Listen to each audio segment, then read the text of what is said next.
had to push the go live button. Hang on. It's coming. Okay, I see it, Jode. Now I see the live button. Yes. Okay. Okay. Is it working? I feel like we thought we knew what was going on, and then there it happens right there. One more time. We're just like, okay. Now we've got it. I see you now. Are we still live? Yes. Jodi B's Zoom meeting is live on the Grocery Girls channel. How are you? Your hair is epic today. Epic. Oh my God. I'm loving my hair. I'm not needing a haircut, but I'm close to getting it like a tiny bit of trim. I'm actually really, I'm not hating it right now. Jodi, I love it. And I feel like we're both blonde. Yes. Blondes have more fun. I agree. Which is the way we all started, wasn't it? So I'm so excited for today. I'm so excited. Me too. So last week was our first episode of the Maker Spotlight, and we hosted the talented Adella from Lola Bean Yarn Co. Adella. Capital A, amazing. Yes. Yeah. And that was really, really fun. You loved it. You guys loved it. You loved meeting the maker.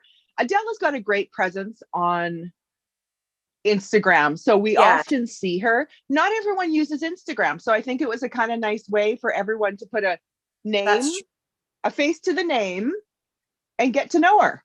That's true. It was our honor and pleasure to be able to have her here with us. And we love that people enjoyed it. I feel like we're not enough anymore. We are not enough for people to come to anymore. It really we got to entice them. It is really, it's so exciting for us that people are willing to pop in and say hello to our regular viewers. And I mean, it's really a super huge treat for us, right? So I agree. Yeah, it's been a crazy week. Just have to put my blind down. It's very sunny. I know. It has been a crazy week. It's been a crazy week.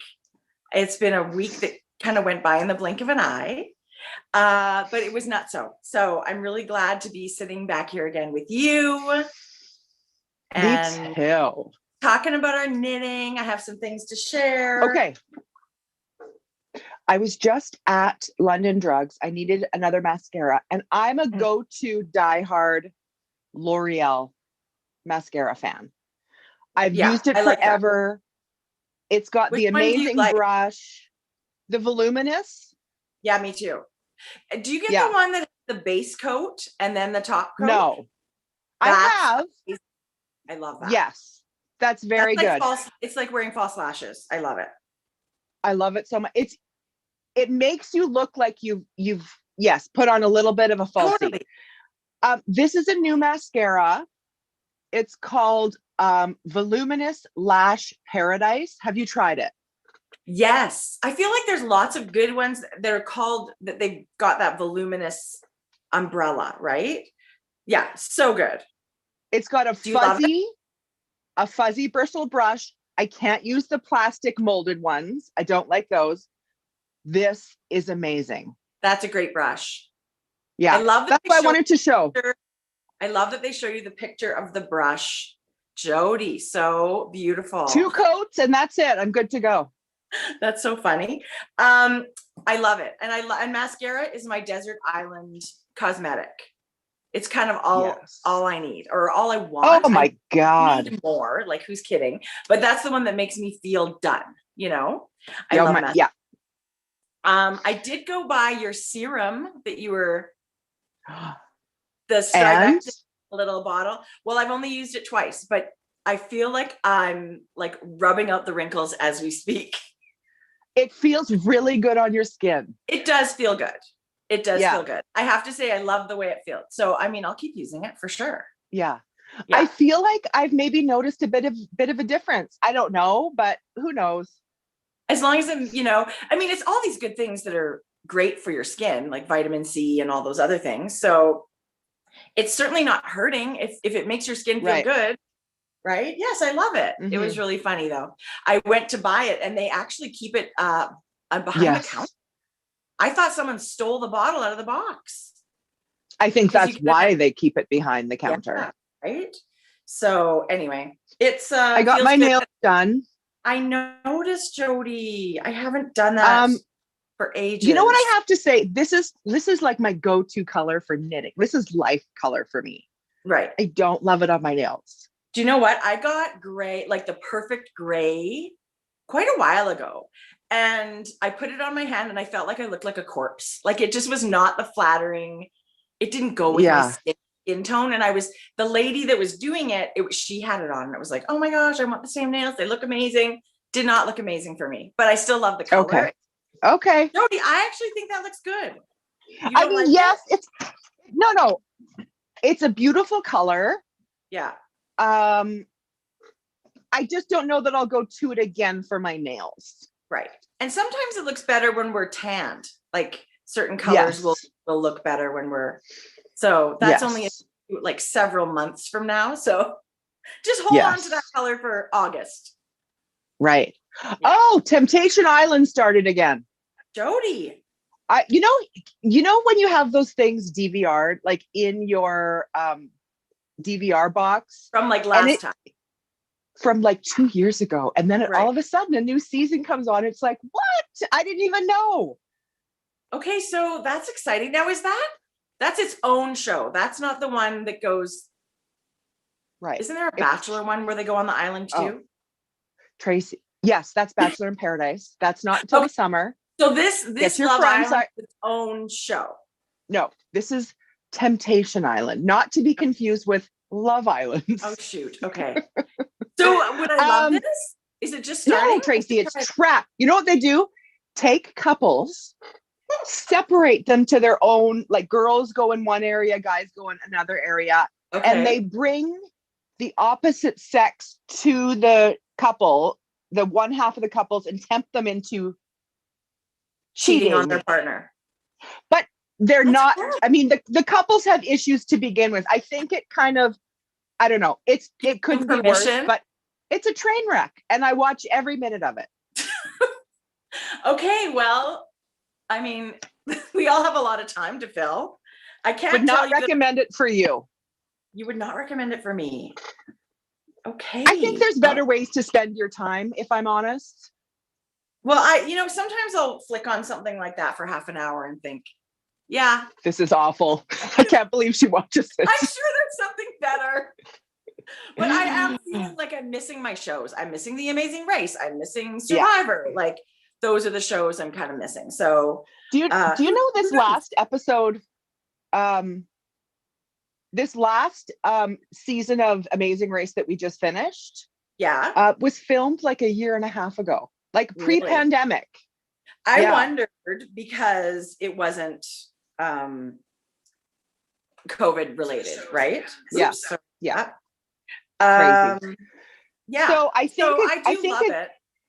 Oh, I feel like Survivor would be really easy to film in a pandemic because they could quarantine in a hotel and then all get on a plane and go to this isolated island and stay in their bubble, right? They've created this bubble for themselves. So I want to know what they're doing.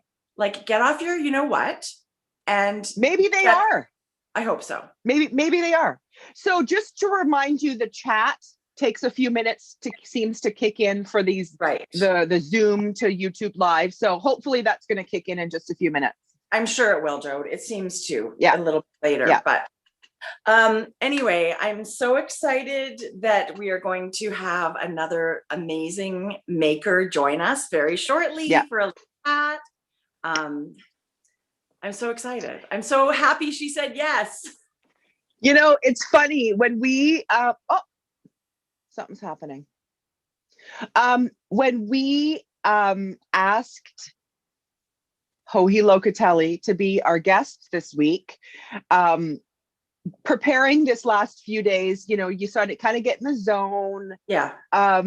You kind of think, you know, what are we going to talk about? What would we like to talk about?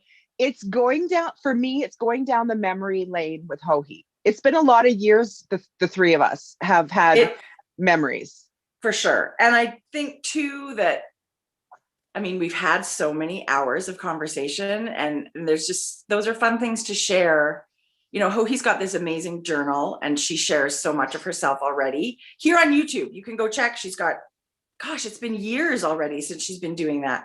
But these conversations, we hope to bring a little bit of a more casual feel of the, you know, if we have a relationship with these people, that you'll also get a feel of that too. And I love that, because I mean, you know, she was a designer that I just admired. We both admired forever, who has become this amazing friend. And so it's been a really fun journey and we've had some really fun times.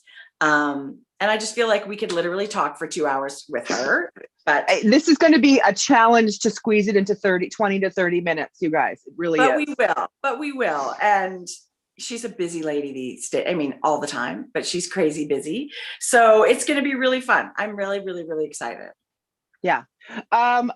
So on that note, let's welcome our Maker Spotlight this week, Joji Locatelli. I will invite her to come in. It'll just take a minute to, she's going to connect. I see it's connecting. I was really excited when I woke up this morning that we were going to chat. So much. I'm actually, and I know Joji gets a little nervous, so be nice to her. No, look at you. Hey, how are you? Good. How are you? Really good. Really good. Oh my gosh, it's so good. Cry. No, we're not gonna. We can cry if we want to. We're allowed. Yeah, we're allowed. Good morning, Joji. I would like to introduce, this is Joji Locatelli, designer of knitwear, designer of leather goods, an all-around amazing person. We're so glad that you could make it this week to join us for our Maker Spotlight. Welcome, Joji. Thank you for coming. Thank you for inviting me. I'm so happy. I'm so excited about these new spotlights. Well, thank you. I mean, we're very selfish because we wanted to talk to people. We feel very isolated. You know, it's been a long time without any travel. Just, you know, we've all been sort of sitting at home, and we finally figured out how to work Zoom. So we thought, wouldn't this be great to have friends stop by if they wanted to? Yeah, thank you guys. How are you doing? Loving so your lashes. Yes. How are you? Is everybody well in Argentina? We're all very well. This week is the first week of school for some kids.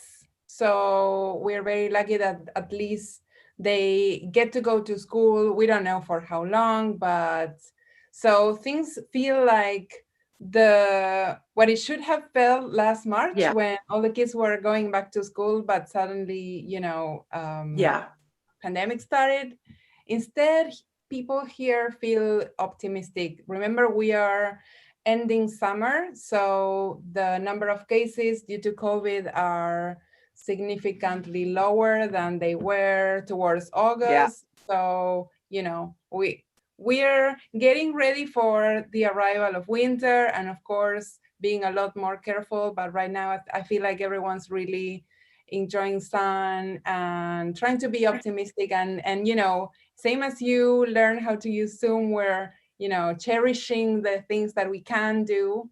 Yeah. And yeah, we're focused on that. And I think now we're getting better. I don't know. That's how I feel personally, that we're all getting better at managing these sort of the way we handle our day-to-day lives. So I have hope for you guys in school. Our kids are still in school too, and they've been all school year. And certainly, you know, there are outbreaks and they get handled, but it seems to be, I don't know, I don't have kids in school, but it seems to be going okay. I have high hopes for that. I think that what happened last year over here was that, you know, it was the beginning of the school year when everything shut down. So teachers were trying to get to know their students. There were no protocols, you know, no systems in place for how to be careful with children, how to keep children apart. How do you tell kids suddenly they have to start going to school wearing their masks, or, you know, be super careful with their hands and everything they touch. And I feel like after a year of training, because our kids didn't go to school the entire year, after a year of training at home, you know, kids themselves, they are really eager to stay at school. So they are being super careful, super mindful of, you know, keeping their distance with their classmates and everything. So I'm hopeful too. I'm really hopeful. Yeah, anything that feels like the normal way of life it feels really good to just kind of grab onto that and just have it. And I know that, you know, it's never going to be back what it was. You know, the way life used to be, it's never going to go back to what it used to be. I just hope that we'll soon consider this our normality, with the things that this normality brings, you know, good things and bad things, but we stop feeling like this is a fake or a movie that we're living in. When is this going to end? I feel like I feel a lot more peaceful now that you know, it's been a year. I've accepted the things that I can't do, that are not safe for me, that I don't want to do because I don't want to risk my health or my family's health. So I feel like, you know, and I feel that around me, instead of being super scared, I feel like people are more serene and just being careful, you know, just wearing our masks and keeping our distance. I feel the same way. I feel like my anxiety used to be up here. And then as you have more success managing this new lifestyle, I feel like I do feel a much more calm mindset about a lot of the things. It's just, it is sort of the new normal. And there are more things to soothe us, you know, like let's go back to last March or last April, and, you know, let's focus on the knitting community. We were all reading and hearing about, oh, this show has been canceled. They were supposed to open, but they can't, so they can't go. Or am I going to go on this trip or not? And, you know, all of that brings sadness, anxiety, frustration. But this year, you know, we already canceled everything that we had booked and going on. And it's more about what there is in place, all these virtual events and podcasts and meetings and courses. And, you know, we, instead of shutting things down, we're building things up. That's how I feel it's 2021. So, I feel the same way. Don't you think, Jode? All these virtual events that have popped up. We just recently did a bunch of things with Knit City virtual weekend. Like we had classes and lectures, and it totally made you feel connected. So that's it's a bright spot for sure. Having said that, we would hop on a train tomorrow or a plane tomorrow. And travel if it was safe. Today I pay homage to you. I am wearing my boxy, worsted boxy. You guys, I put this on this morning. The boxy is a very amazing. Tell us about the boxy sweater and what your inspiration or your thinking was when you designed this sweater.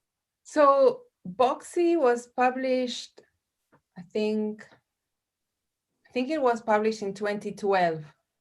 So a super long time ago. And where in that in your journey of designing was that? When was my second year? So I had already had an entire year publishing patterns, and it was during my second year designing. Okay. Okay. Sorry to interrupt. Go ahead.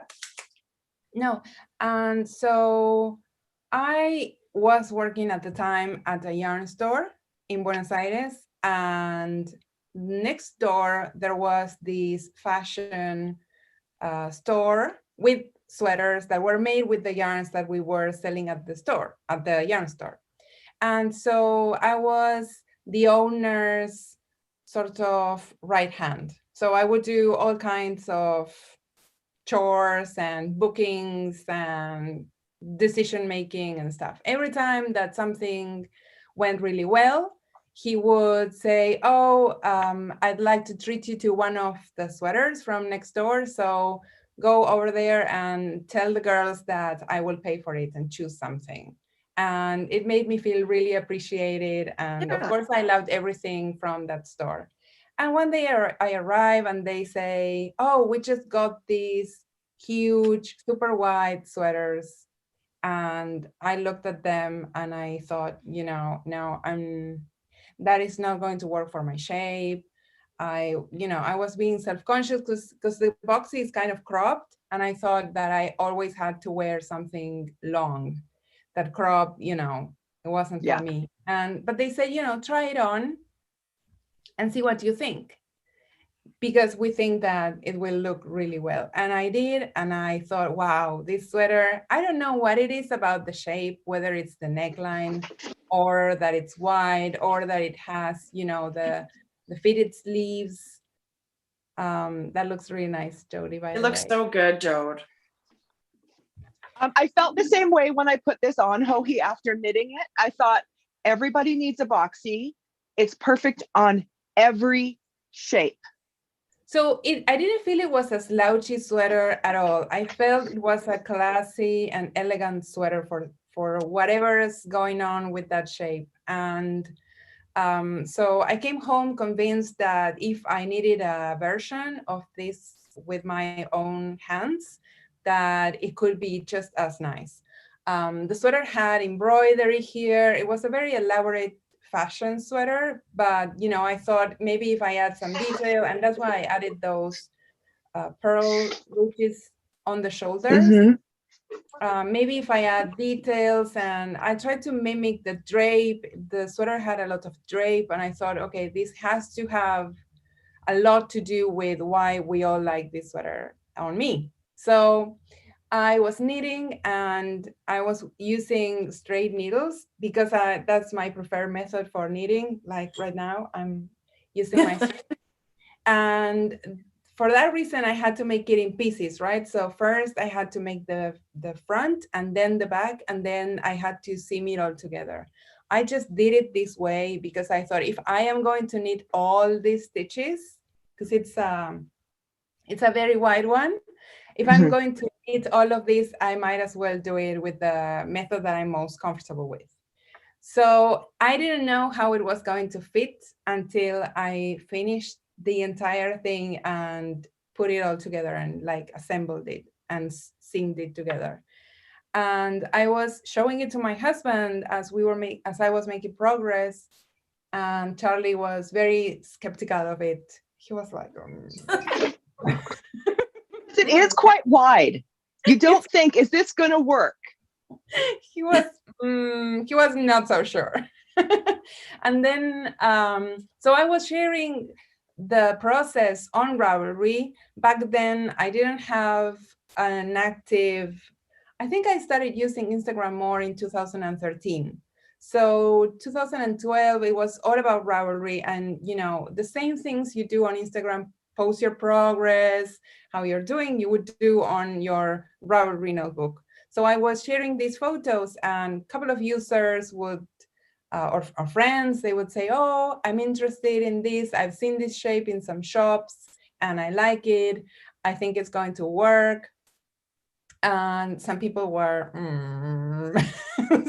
Charlie, And so I finished it and I posted a photo, a snapshot with my phone. And a couple of knitters were really interested and offered help testing. So we went for it, and to the very last minute, I didn't know if it would be something that knitters would really like, because up until then, the patterns that we would see on Ravelry were, very form-fitting with waist shaping, and with no positive ease, so they were the same measurements as you are. And it was really, really welcome. And so, I don't know, since then, it's brought a lot of joy. There have been different versions. I made it with thicker yarn. I made it with different necklines or with variations like ornaments to the front, and it always brings me really, really, really good results. And I always love wearing them. I always really enjoy wearing them. I think it is an amazing pattern, and you're so right. I felt like it wouldn't work for me, and then we took your class and I got to try on your sample, which is not the size I would have knit. I would knit a bigger size, but it's still, even knitting that size a little bit small, it looks, I feel like I liked it a lot. Like it really made me feel good. I do miss stitching in person for those reasons, right? Because, you know, when I find that when I'm among a group of students, mostly I get women in my classes because I do design mostly women's sweaters. But, you know, when I'm among a group of women and everyone's encouraging all the other women to try them on, like, oh, you should try that on, and oh no, it's not my size. Who cares? Just try it on. And then there, you always go home with something. You always take something. You either think, you know, I'll never knit this because it's not my shape, or yeah, this will work. I love the neckline, or wow, this is a great color for me, or you get ideas for other things. So I do miss the in-person classes for, you know, possibility of bringing some samples and playing dress up in the classrooms. That was because your job is an isolated one, really, right? Like you're at home on your own designing these things. But thank goodness for things like Instagram Live and your Instagram posts where you get to share and connect with people. Where do you find a lot of your inspiration, or maybe one of your latest projects? Where, like, do you see a yarn and think, this has to be a lace shawl? Or does it come, you know, where you imagine a sweater and then figure out your yarn? I think it's many things. I think, so when I want to design sweaters, I like them to be trendy and fashionable. So I always look at what the fashion labels are putting out the last 2 seasons. So I look at stores like Net-a-Porter or Pinterest or even Anthropologie. Anthropologie is more varied, right? But if you want to see what the biggest fashion labels are putting out there, there are a couple of like Macy's, Nordstrom, so you can get a sense of what the color stories are in, you know, and it, for me, it's important because I know that, like, for example, you guys are going to go get a jacket at the stores, and there are going to be certain colors offered among those jackets, right? And even if you don't think so, you will be more drawn to something, a photo you see that matches things that are in your wardrobe or that you just got. I remember, Tracie, when you once got a jacket and you were knitting, I don't remember what accessories you were knitting for the jacket, but I remember you saying, you know, I got this new jacket, maybe it was a burgundy color. Yeah, remember that. But I remember you saying like, oh, I just got a new jacket, and so I'm knitting for this new jacket. And that happens with pants, skirts, or t-shirts, or so I like to know what are the color trends. And so I look at these websites also to see how shapes change. Like, for example, when I designed Boxy, I was very into really skinny sleeves. So for me, it was important to have these super skinny sleeves that made the sweater sleek and elegant and feminine. And now when you go to these fashion websites, the sleeves are really big and balloon, and you get, you know, you got the shoulder pads back. So maybe they are not my favorite style, but I end up absorbing some of these trends into my own ideas for sweaters that I want to design. And then, so a lot of my inspiration also comes from whatever yarn I got. Either I bought it or brought it or arrived by mail by surprise. But whatever's latest on the shelf here in my office, it gives me the biggest urge to knit with that. So I tend to say, oh, that can become a nice lace shawl, like you said, or I would love a cowl out of that. Well, I'm wearing my hipster cowl today, and I just think you're so amazing at knitting patterns that look so cool and are so relaxing and beautiful to knit. Like, I think people have knit many hipster shawls and multiple versions and hipster cowls. And I mean, honestly, I feel like if someone's losing their knitting mojo, I think you should knit the hipster cowl. It is so relaxing and beautiful. And I just love it so much. I just think you have so many patterns that people knit over and over and over again. I just think I think that's amazing.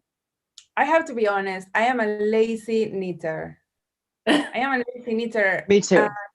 I don't think it's necessarily a bad thing, you know. I just don't want to stress when I knit. There are some things that I say, okay, I want this to be a piece of art. So I come up with this super cable crazy jacket that takes me like 4 months to knit and 4 years to write. But then the rest of the time, I just want to knit. I just want to be left alone and knit and watch podcasts and movies.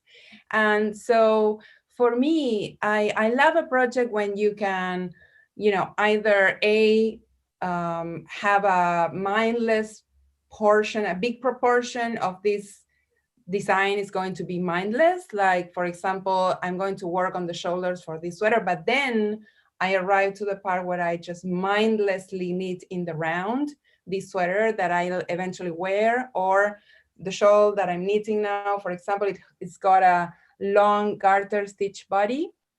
So you just cast on a simple shawl and you just knit on, you know, with only the basic things that you need for a shawl, like a couple of increases, and then you knit. And at the end, you worry about whether you want there to be sophisticated thing with colors or just a frill or whatever, you know. So I love those designs that just allow me to have my normal life as a knitter and not constantly have to be figuring out how to make this knitting different from everything else that has been already published, right? Because it's a challenge. Yeah. Really challenging to come up with something different, right? You guys are designers, and I think it's the worst kind of pressure that we can put on our shoulders. Like, say, okay, I'm only going to publish things that are completely different to everything else that I've seen. That is impossible. Yeah. Right? Because humans have been knitting forever. So and every day there's something new uploaded to Ravelry, right? So you're like, you can't keep up with everything. Exactly. Joji, what can we look forward to with Joji Designs? So I have a couple of patterns that I worked at the end of last year and during the summer that I'm writing, and I'm publishing them slowly. And so, for example, there's a shawl hanging from my bathroom booth. I see it. Let me show that to you. Just one second. We love a Joji shawl, right? Oh my gosh, so much. This one is based on the girl from the grocery store shape. Oh, I brought that for a little reminiscing. So it's so beautiful. That's gorgeous. And I actually love when, you know, I pick a construction from something that I've designed before, so I can use the older pattern as my template, and I just modify things that are obviously different. But, you know, it allows me, like, for example, all the stripes are repeat. Let's see, what's the right side? All the stripes that are repeat. So you keep repeating the same instructions. And then there's a different instruction for a lace band. Wow. Joji, that's so beautiful. I love stripes. I should have my Tracie shawl. You have done so many beautiful patterns inspired by people in your life. And that's such that is Tracie. An honor, like such an honor. That's a Tracie shawl. I just think that, you know, I'm a really, really, really grateful person. I mean, I've had the honor of having friends through my knitting life cheering me on, checking on me when I was having a down moment, cheering me up when I was happy and, you know, I'm having a good moment. You know, I have friends like you who've always stood by my side, no matter what, you know, whether I'm super popular, whether no one really knows who's this person in this Zoom meeting here. And, you know, And I'm the knitter that I am and the designer that I am because of you guys, my friends, and there are so many people that I have to tribute and pay homage to.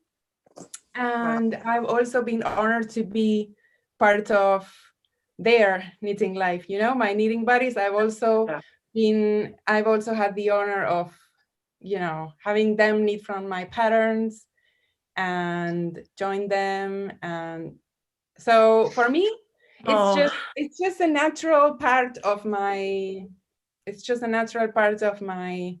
my process. I don't like being alone. I get really lonely sometimes. So tributing and dedicating things, and it just feels like then this person or this whatever that you dedicated this to is there with you. Like this shawl right now, I am dedicating to my summer. So there's blue because the sky in Buenos Aires is so blue during the summer. And then there's, sorry that the light is so bad. I'm gonna turn the light on, but probably that doesn't. No, it's good. That's okay. good. Yeah. Okay. So there's some blue and there's some gold because the sun is so bright. And, you know, it's a tribute to my summer. It doesn't even have to be a person. It's a tribute to something that walked with me or helped me achieve something or something that I really love. I love it. I love it. I mean, I could talk to you all day. So you weren't busy enough with designing knitting patterns. You had to start designing leather bags too. Your handmade leather bag, Joji Co, which is the most amazing handmade artisan leather pieces. I know you started this again as a collaboration with a friend. And it just, I'm so excited to see how amazing, it seems like it's skyrocketed, Joji. It feels like you guys have just worked so hard. We do work really hard. We work at a pace that we can keep. I always say, you know, we were fortunate enough that because I had already been under a lot of stress with work, so under a lot of pressure, I knew how easy it is sometimes to get caught in the wave and then say yes to a lot of things and promise things that then just, you know, they are beyond your capabilities. And so I was very, very careful to work in a way that I could sustain. Sure. I, of course, design a little bit less. I tried to do both things as passionately, and then it was not working out. So then it made me resent the bags because I wanted to design just as much, but I had to take care of the bags. And then I realized that I do love the bags just as much. So now my time is sort of divided between both passions. But so the bags are project bags. They are made with Argentine materials. Yes. Here in Argentina. And it started because a friend of mine needed to get her business out there. She was doing some leather work and planning some clutches and accessories for women. And she said, do you think maybe we can do something for your audience on Instagram? Do you think someone would like it? To be honest, I thought that she wanted to use my name and she wanted me to just promote her stuff with my name or just promote her stuff with a different name. And she was going to sell the bags, but in her mind, she was always going to make the bags and sell them to me wholesale. So when she came home with the bags, I said, what do I do with these? And she said, now you have to sell them. Oh, I said, oh no. That's such a funny story. How do we do that? So, you know, I had to learn how to build a website because Ravelry does all of that for us. Yes. We didn't need to have a website because I would just press upload this file to Ravelry, and then, you know, that's all you needed to do in terms of sales. You know, I never really promoted my work. It just happened sort of organically for my designs. But then the bags, we had to actively sell the bags. We had to promote them. We had to put them up. We had to describe them. And we had to show them to our users who weren't used to spend, a larger amount of money in something that they probably never thought of before, like a project bag. And then we had to package them and ship them all over the world. That's a big job. It's all big jobs. The whole thing. They are all big jobs. They are all big jobs. Yes. So, yeah.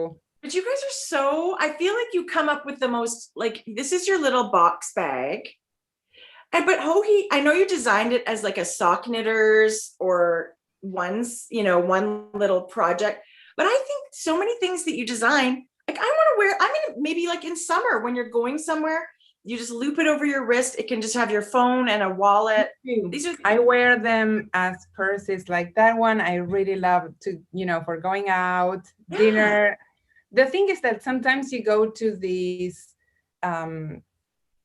leather bag shops. I don't know. Sure. How you call them. And you say, oh, this could be great for knitting if only it was a little bit wider at the bottom, or if only it would stay up when I knit from it, or if only it had this or that gadget, right? Yeah.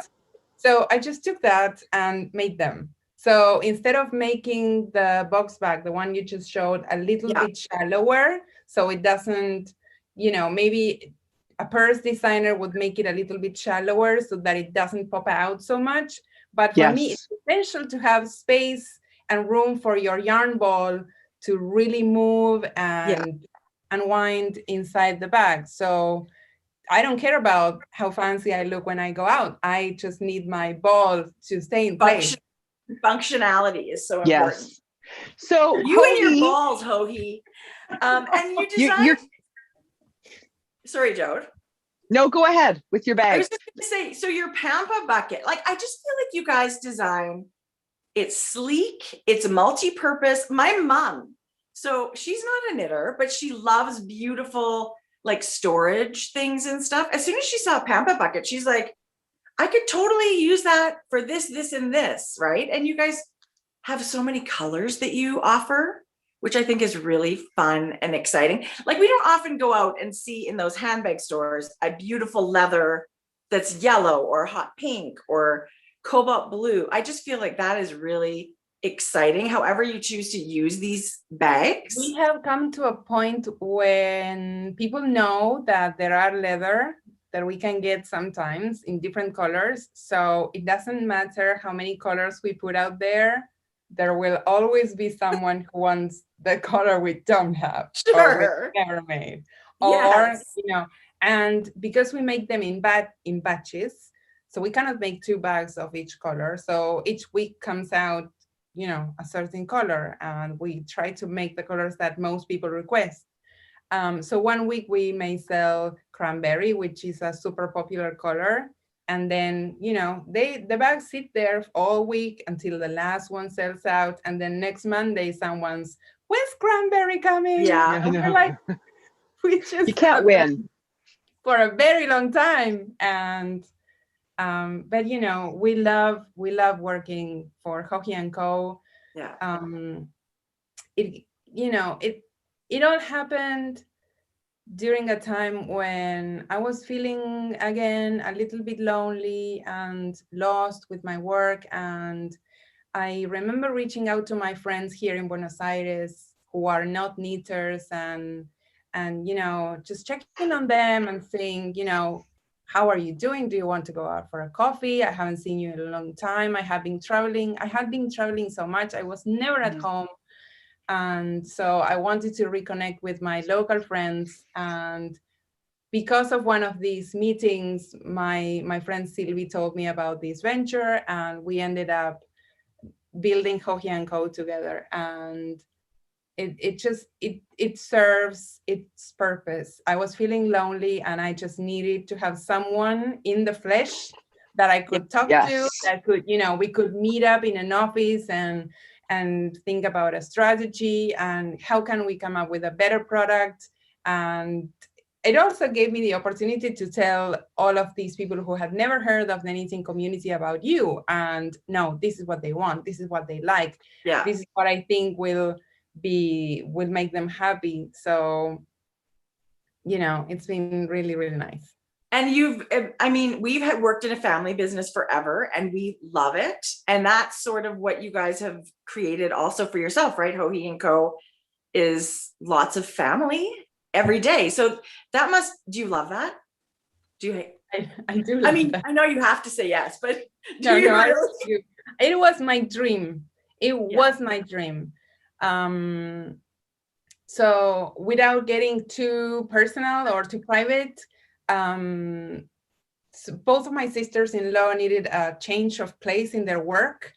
And all I could dream of was, how awesome would that be that they can come and work with me. And they're both extremely talented in what they do. And, you know, somehow the positions that they now have sort of created themselves for them. Like first I was really overwhelmed with customer service, and there's a lot of work behind the scenes in getting all those parcels out there. And then if anything goes wrong with a shipment, or if anything goes wrong with a bag, then there has to be someone taking care of that. Yeah. And it's a full day work. And so, you know, we found first Moni, who's Charlie's sister. She's bilingual, and she had no idea. She didn't know how to use a computer properly. And she had no idea what Instagram was. She's not a knitter. And somehow in 2 weeks, she was the perfect employee. Oh. And then she's amazing. She's the kindest person you'll find. So, you know, we wanted her taking care of our customers. And then Romy, my other sister-in-law, she's super efficient, and she keeps, you know, she's obsessive with order and cataloging and inventorying and all of the things that Charlie and I hated doing, like counting bags and packing. So it just worked really well. So everyone at Joji and Co is super happy to provide you with the bags. Every time, if you snap a photo, whenever you arrive at the office, we're all smiling. We're all really happy.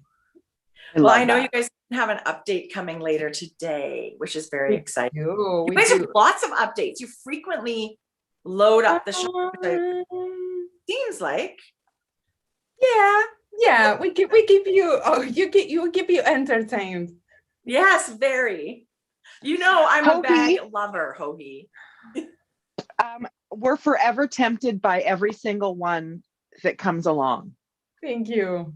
I'm sharing. It's so fun today. Before we say goodbye, I have a fun little this or that little questions. Maybe get to know Joji a little bit more. Okay, I'm going to start. Tacos or chicken wings? Chicken wings. Oh, that surprises me. Shopping in store or online? Online. Shower or bath? Shower. Sneakers or boots? Boot sneakers. These are tough. Okay. Cake or pie? There's a new item. Cake or pie? Sorry, cake or pie? Pie. Ice cream in a cone or a cup? Always ice cream. Always. The answer is ice cream. Yes. Okay, yes. Wherever. Call or text? Text. Don't call. Don't ever call me. Oh, that's so funny. Sausage or bacon? Bacon. Cat or dog? Neither. Okay. Yeah, that's allowed. That's more work. Spend or save? Spend. Truth or dare? Truth. Delivery or eat in restaurant? Restaurant. Bus or train? Train. Soda or juice? Bus. Who likes I know. the bus? I know. Soda or juice? Soda. Coke. Me too. Pepperoni Always. pizza or cheese pizza? Cheese pizza. Toilet paper this is controversial. This is going to depend. This is either a right or wrong answer. Toilet paper over or toilet paper under? The way the roll is on the wall. Okay. Over. Yeah, I'm so glad. Hohi, before we say goodbye, I just want to say from the bottom of my heart, when Tracie and I started designing, you were so incredibly generous with your time, your resources, your motivation, the cheerleading behind the scenes. You offered to test knit our first patterns. I will forever, ever be grateful. I was only giving back a tiny, tiny piece of what you gave me first.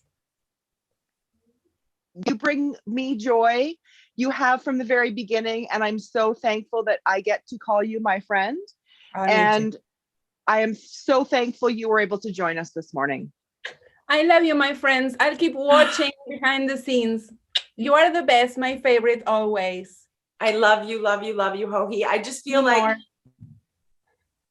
who knew when we started these ridiculous videos talking about our knitting and doing our first knit along was the 3-color cashmere shawl, which had just come out. And then we start communicating and meeting each other. And I can't imagine my life without you. I adore you. I love you. Me too. Me too. Enjoy your Have day. a wonderful live session. Thanks everyone for joining. Bye bye. Thank you. Bye. I'm sorry Don't we took cry, so much time. Tracie, We'll don't see you cry. again. I'm good. I'm good. Bye. Bye, goodbye, goodbye. Bye. Wow. Okay. Okay. I knew it would be hard to keep it under. Well, that 20 or 30 minutes is too hard. Sorry. It's hard, but anyway, I mean, we took up so much time. I really could have talked forever and ever. Our conversations are always great. I wish, what's going on? Can you hear me? Yes, I can hear you, but this headphone, I can't hear in it, but it's working okay. So we're good. I don't know what's going on, but there's no chat happening we can't see chat. People can't chat. I don't know why. It's YouTube. It's something to do with it. There's nothing that we can do on our end. You're just going to have to. It's put super your phones disappointing. down. I'm sorry about that. We were hoping to chat along with you and take some questions and stuff like that. We hope you enjoyed our visit with Hohi. She's amazing. And we're going to link her website and her bag company and all of those things. We'll link below the video so you can check her out. But she has her own channel on YouTube, and it's obviously one of my favorites. I love what she's working on, and she shares so much of her process and just what's going on in her life. Those are my favorite kind of videos. So I do love that very much. Why are you tapping here? Oh my God. Okay. Now it's Siri in my ear. I can hear, it's working fine. It's one ear. Okay, Siri, enough. Okay. Well, you still sound good. My Siri said, it's okay, Tracie. When Hohi said, don't cry, she said, it's okay, Tracie. Oh my God, that's hilarious. I love that. I don't even use my Siri because I have such a bad experience. Like, she never seems to work for me, but whatever. That's funny. So that was really, what a great fun. way to start the morning. Oh my gosh, Jodi, that was a great, very fun time for us, for sure. I have so much to share, and I didn't do a ton of knitting, so I brought some Hohi things to share. some OG Hohi things to share. I do have some knitting.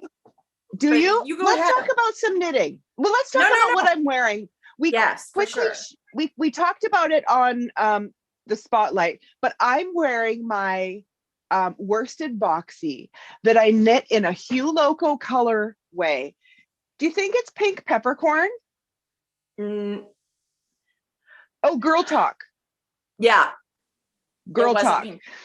It's got this amazing dark charcoal, but it's got these purple and chartreuse green speckles that you don't really see until you get close up. I love it. This sweater, you guys, if you've never knit a boxy of any kind, she's got a DK, she's got a fingering, she's got a V-neck boxy. The shape works, I'm not kidding, on every shape and size. It's so true. And it looks amazing on everybody. And it's one of those beloved patterns that people keep, I think that's why there's so many versions of it. People keep asking, like, I love the boxy. Do you have anything else similar coming? And there's boxy and buttony with a beautiful like buttons sewn down. That's a funny name, boxy. Yeah, love that. It's really cute. So there's lots of, if you want to be a boxy person, you can even start with the worsted. Like if the fingering is too scary to have that many stitches, do the worsted, right? Because it's really a great weight. You can even probably knit it in a DK, right? The same gauge you could probably get it. So it is an amazing. And like I said, I'm wearing my hipster cowl. Come on. Can you wrap it twice? Yes, if you want it. Wrap it twice. Yeah. So this is how I will normally wear it in my coat. It's just, I love it's got cute little tassels on the edges and a really special kind of a textured stitch that only happens every once in a while. But I love that. Yes. It's mostly garter stitch. I love it. I could knit a dozen of these. This is knit in Leading Men Fiber Arts in their poison apple color. I just think it's like this amazing blue, perfect red.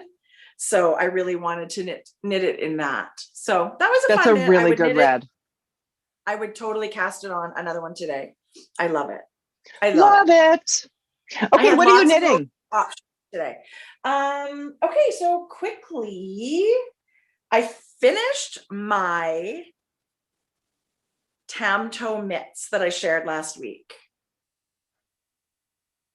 Oh, you did. So last week, I had one finished and then the cuff done. So I finished the whole mitt of the other one.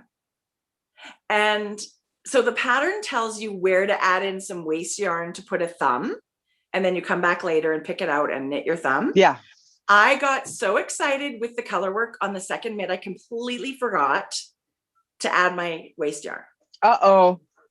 But then I thought, oh my gosh, I've cut my knitting before. I'm totally just going to do the real deal afterthought thumb. Yes. So I looked at my chart and found the row and picked up stitches and cut my knitting. And then I realized I did it 2 rows too high. Once I'd already finished the thumb. It's not a huge difference. I mean, if you want to, I could cut off the thumb and Kitchener that together. It should be this blue that it should be on. See, this is the right one. Okay. Got it. So it's but then you're cutting color work. No, that it's actually inserted on a row where there's just, it's a solid color. Oh, okay. Yeah. I don't think it's that big of a difference that I'm going to fix it. Only you will notice.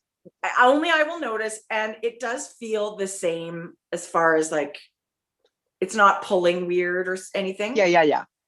But I was kind of. Do you love them? Yes, I love them. And I gave them a quick steam block. And it's all in this Jameson and Smith yarn, this Shetland. And so these balls are 25 grams, which sounds really small, but I knit these, the green, which is the main color. I knit both mitts. The only thing I needed for the second ball were these fingers. I did the thumb, I did both cups. Oh, okay. So it went pretty far. I mean, you do need 2, but you could have like a little scrap ball of something. Totally. You could have finished it with a different color. Totally. Right? So for small accessories, these 25 gram balls, I think are really good. Love it. And they're affordable. You can get them so many colors for such a good price because it's not a super pricey yarn, right? I love a fingerless mitt. Sometimes just that little bit of, it's kind of like putting socks on your feet, although socks are completely covering your foot. It's that little bit of cozy without maybe the bulk of the end of your mittens, right? Totally. And we're always reaching in to do something with our phone or whatever. Yeah. These are like a woolly wool. They're warm. I'm going to wear these a lot. I love them. You should knit a pair, or I should knit you a pair or something. In I different could knit those. They're amazing. You totally, of course. And I mean, if Okay. you don't want to do fingers, you can just do the regular ribbing loop. You don't have to do fingers.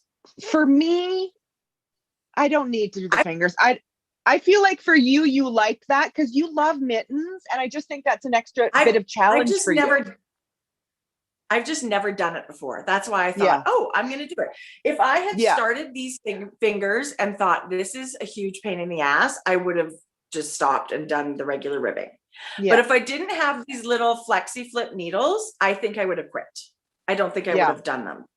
They were a great tool. Even those like little 9-inch circulars that people use sometimes for socks. Yes. Right? Using 2 of them, one on either side, that would work really well too. Yeah. But I would totally knit these again. I think they were really, really fun. Okay. This week has kicked my ass. I have not slept well and I can't remember when. And I feel like it's kind of catching up with me. Like I feel like I'm not feel like I'm getting sick, but I feel like I've had really bad sleep. Yeah. Like I wake up in the morning and I've woken up 3 or 4 times during the night. Well, Jodi, I couldn't agree more. I don't know if it's like I need a new mattress. I have menopause. I've been waking up I have these crazy dreams and they make me feel unrested, right? Like that you've been busy in your mind. So you don't really feel like you've been rested. I couldn't agree more. We had a very stressful weekend My mom had she had unexpected surgery over the weekend. Yeah. So mom thought she had laryngitis and a couple days later you hear she's having a surgical procedure to remove like a cyst on her larynx. Well, anybody with family that's in hospitals right now knows you can't go be with them. I found it very stressful to not be able to go up there to hear what the doctor had to say, to make sure mom was okay. Like she's by herself. And that was for me. I knew. Yeah. Go ahead. I mean, we have an award-winning university hospital. It's incredible. I never thought for a minute she didn't have the best care, but having to do it 100% by yourself. Yeah. She's never had surgery, so she had to do that all herself.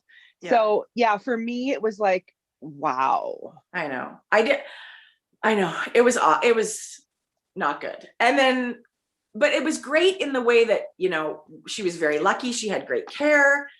The surgery went really well and it was just a minor one, thank goodness. And then she was home and feeling well. So we were very grateful and feel lucky, but it was crazy. So, I'm tired this week too, basically is what I'm saying. Yeah. It's been something to look forward to on Friday. Yes. Don't look at me like you don't know what I'm talking about. I totally know what I'm talking about. Friday, which is tomorrow. LBA and the Grocery Girls are announcing a knit along. Could I say that? I think we could say that today. She said we could tease it today. Yeah. So Friday, Amy of LBA, she was feeling, lack of connection too. So she started a virtual knit night. And they have that. So we're going to go to Paris. We're going to Paris tomorrow night to virtual knit night, which is 7 p.m. Paris time. Chat just came on. I see chat now. Woohoo! Nothing like an hour late. So Amy is going to share, which is so great. So Adella is a special guest of the knit night tomorrow night. We are going to be there. Amy's going to show the beautiful yarn colors we made a mood board for, and then she did all the hard work, but we've been loving knitting with them. So it would be really fun for everybody to come to knit night. But yes, there is a knit along coming up. And that was the other knitting I had to share. Go ahead, Jo. Tell people what we're knitting. What's going to be our knit along? A Find Your Fade. No, is it? No, it's not. Fade. It's a comfort fade. It's one of the fades. We're fading. We're fading. We're late to the party. Everybody has one, It's a brand new pattern. No. Just came out, hot off the presses. It's another one of those beloved patterns. People have knit comfort fade cardies, some people. And so that is really exciting. And there's special new fades made using jasper and sienna colors that were from the mood boards. Yeah. So I actually swatched my sweater. Tracie, you're such a good girl. Jodi. Let's see. Okay, so Let's here's see. one more thing. One more thing that's really exciting. We're going to do a Zoom cast on party with Amy and Andrea Mowry and anybody that wants to knit a comfort fade cardie. You're going to have all that info. You'll have Zoom link and password and whatever. We're all going to get together and have a little cast on party, and we can ask Amy questions and Andrea questions. And it's all that is going to be really fun. Right? You guys know we need something to look forward to right now. We need to have these little things to keep us sane. And we talk about it week after week, just little things that we're looking forward to, whether it's a knit night or a new cast on or whatever, it lifts you up and keeps you moving forward. And I feel like you think it's easy to not attend and think, oh, it was no big deal. But once you do go and you get this, you just get filled up with it's joyful to sit with people that are enjoying the same kinds of things that you are.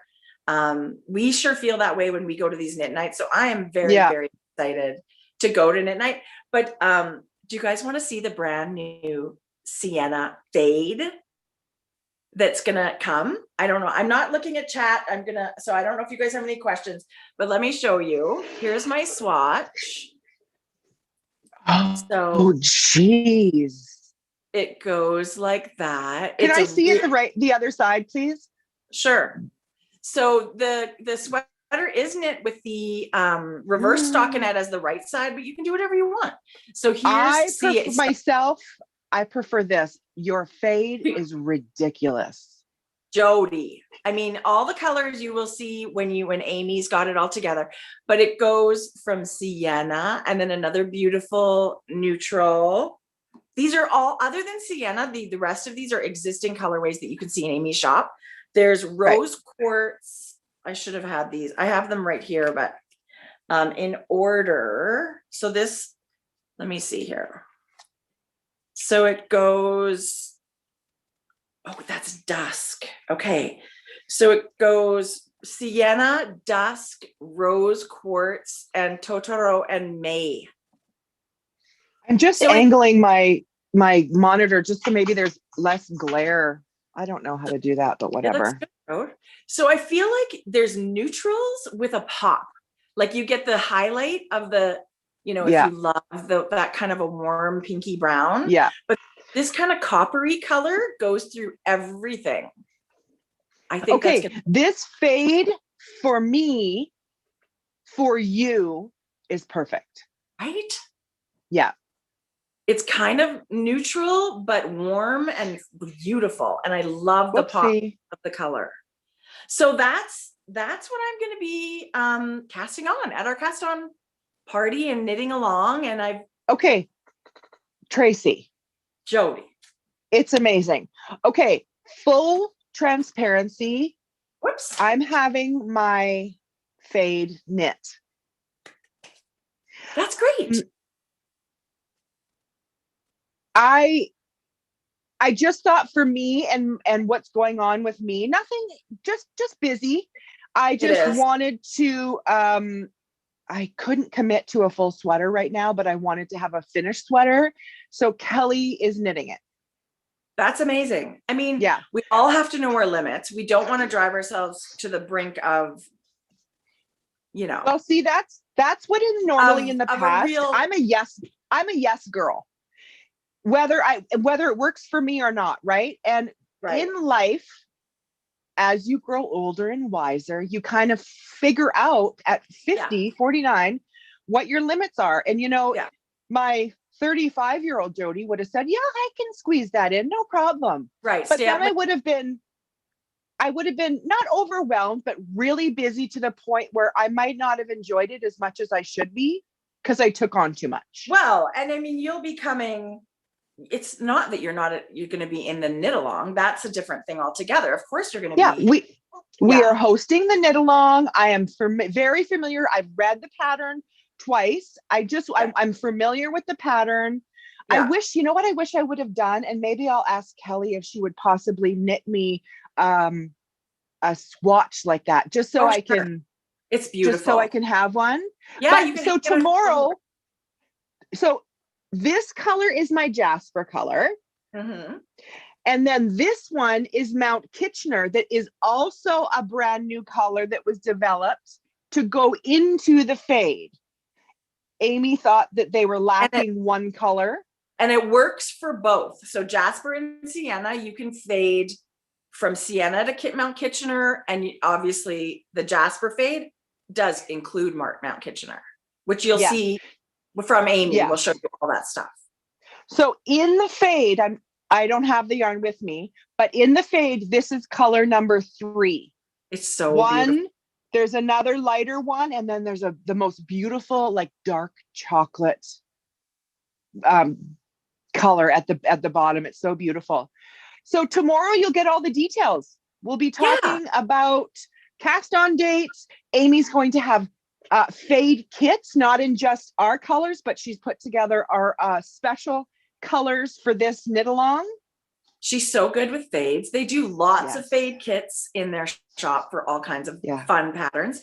There's going to be prizes. We'll host a thread in our Ravelry group. And so we would love to see you guys come knit along with us. I actually think I'm going to modify this a little bit, like knowing my body type and now what length of sweater I like to wear. I'm going to try and knit this maybe a little cropped boxy-ish. Love. And the shawl color is stunning. Like stunning. I've knit a sweater with a big shawl collar before, and I found it a lot of fabric. I'm not sure. I wonder if I'll just do a narrower shawl collar. You know what? I can also see that. You know how because the shawl collar, you take into account that's inches in the circumference of the whole sweater, right? So you have to think about, but what about if you just knit the band and that lays flat and doesn't have a fold over? Yeah. There's, for sure. I mean, and I think that would be really beautiful to just have. I mean, I'm knitting the pattern without a doubt. I'm knitting this pattern. I just may knit the body shorter. I was also considering like a 1x1 wide 1x1 rib as a board, like whatever. What do they call that? Button band, but it's really just the front panel. No buttons, but I'm still going to use my yarns in the garter stitch, and fade them. It will all be faded. I can't wait. I'm really excited. I love the idea of the way that the pop of color is up near your face and then it sort of trims the front like that. So I just imagine mine a little straighter and boxier. That's all. But how fun. To have that's really fun to talk about. Yeah. And the dyer and the designer at the cast on party. I think that'll be really, really fun. Well, I know. Yeah. And so just for anybody who's not going to be able to join us, LBA Anime is going to have their kits go on sale next weekend. So keep your eyes peeled for those dates. We will link below our video. I think it's March 12th. I think no, is it next weekend? Anyway. It's the 27th. Okay. Actually, follow Amy and sign up for her newsletter. You'll never be out of the loop. She'll make sure everybody knows. Yeah. Yeah.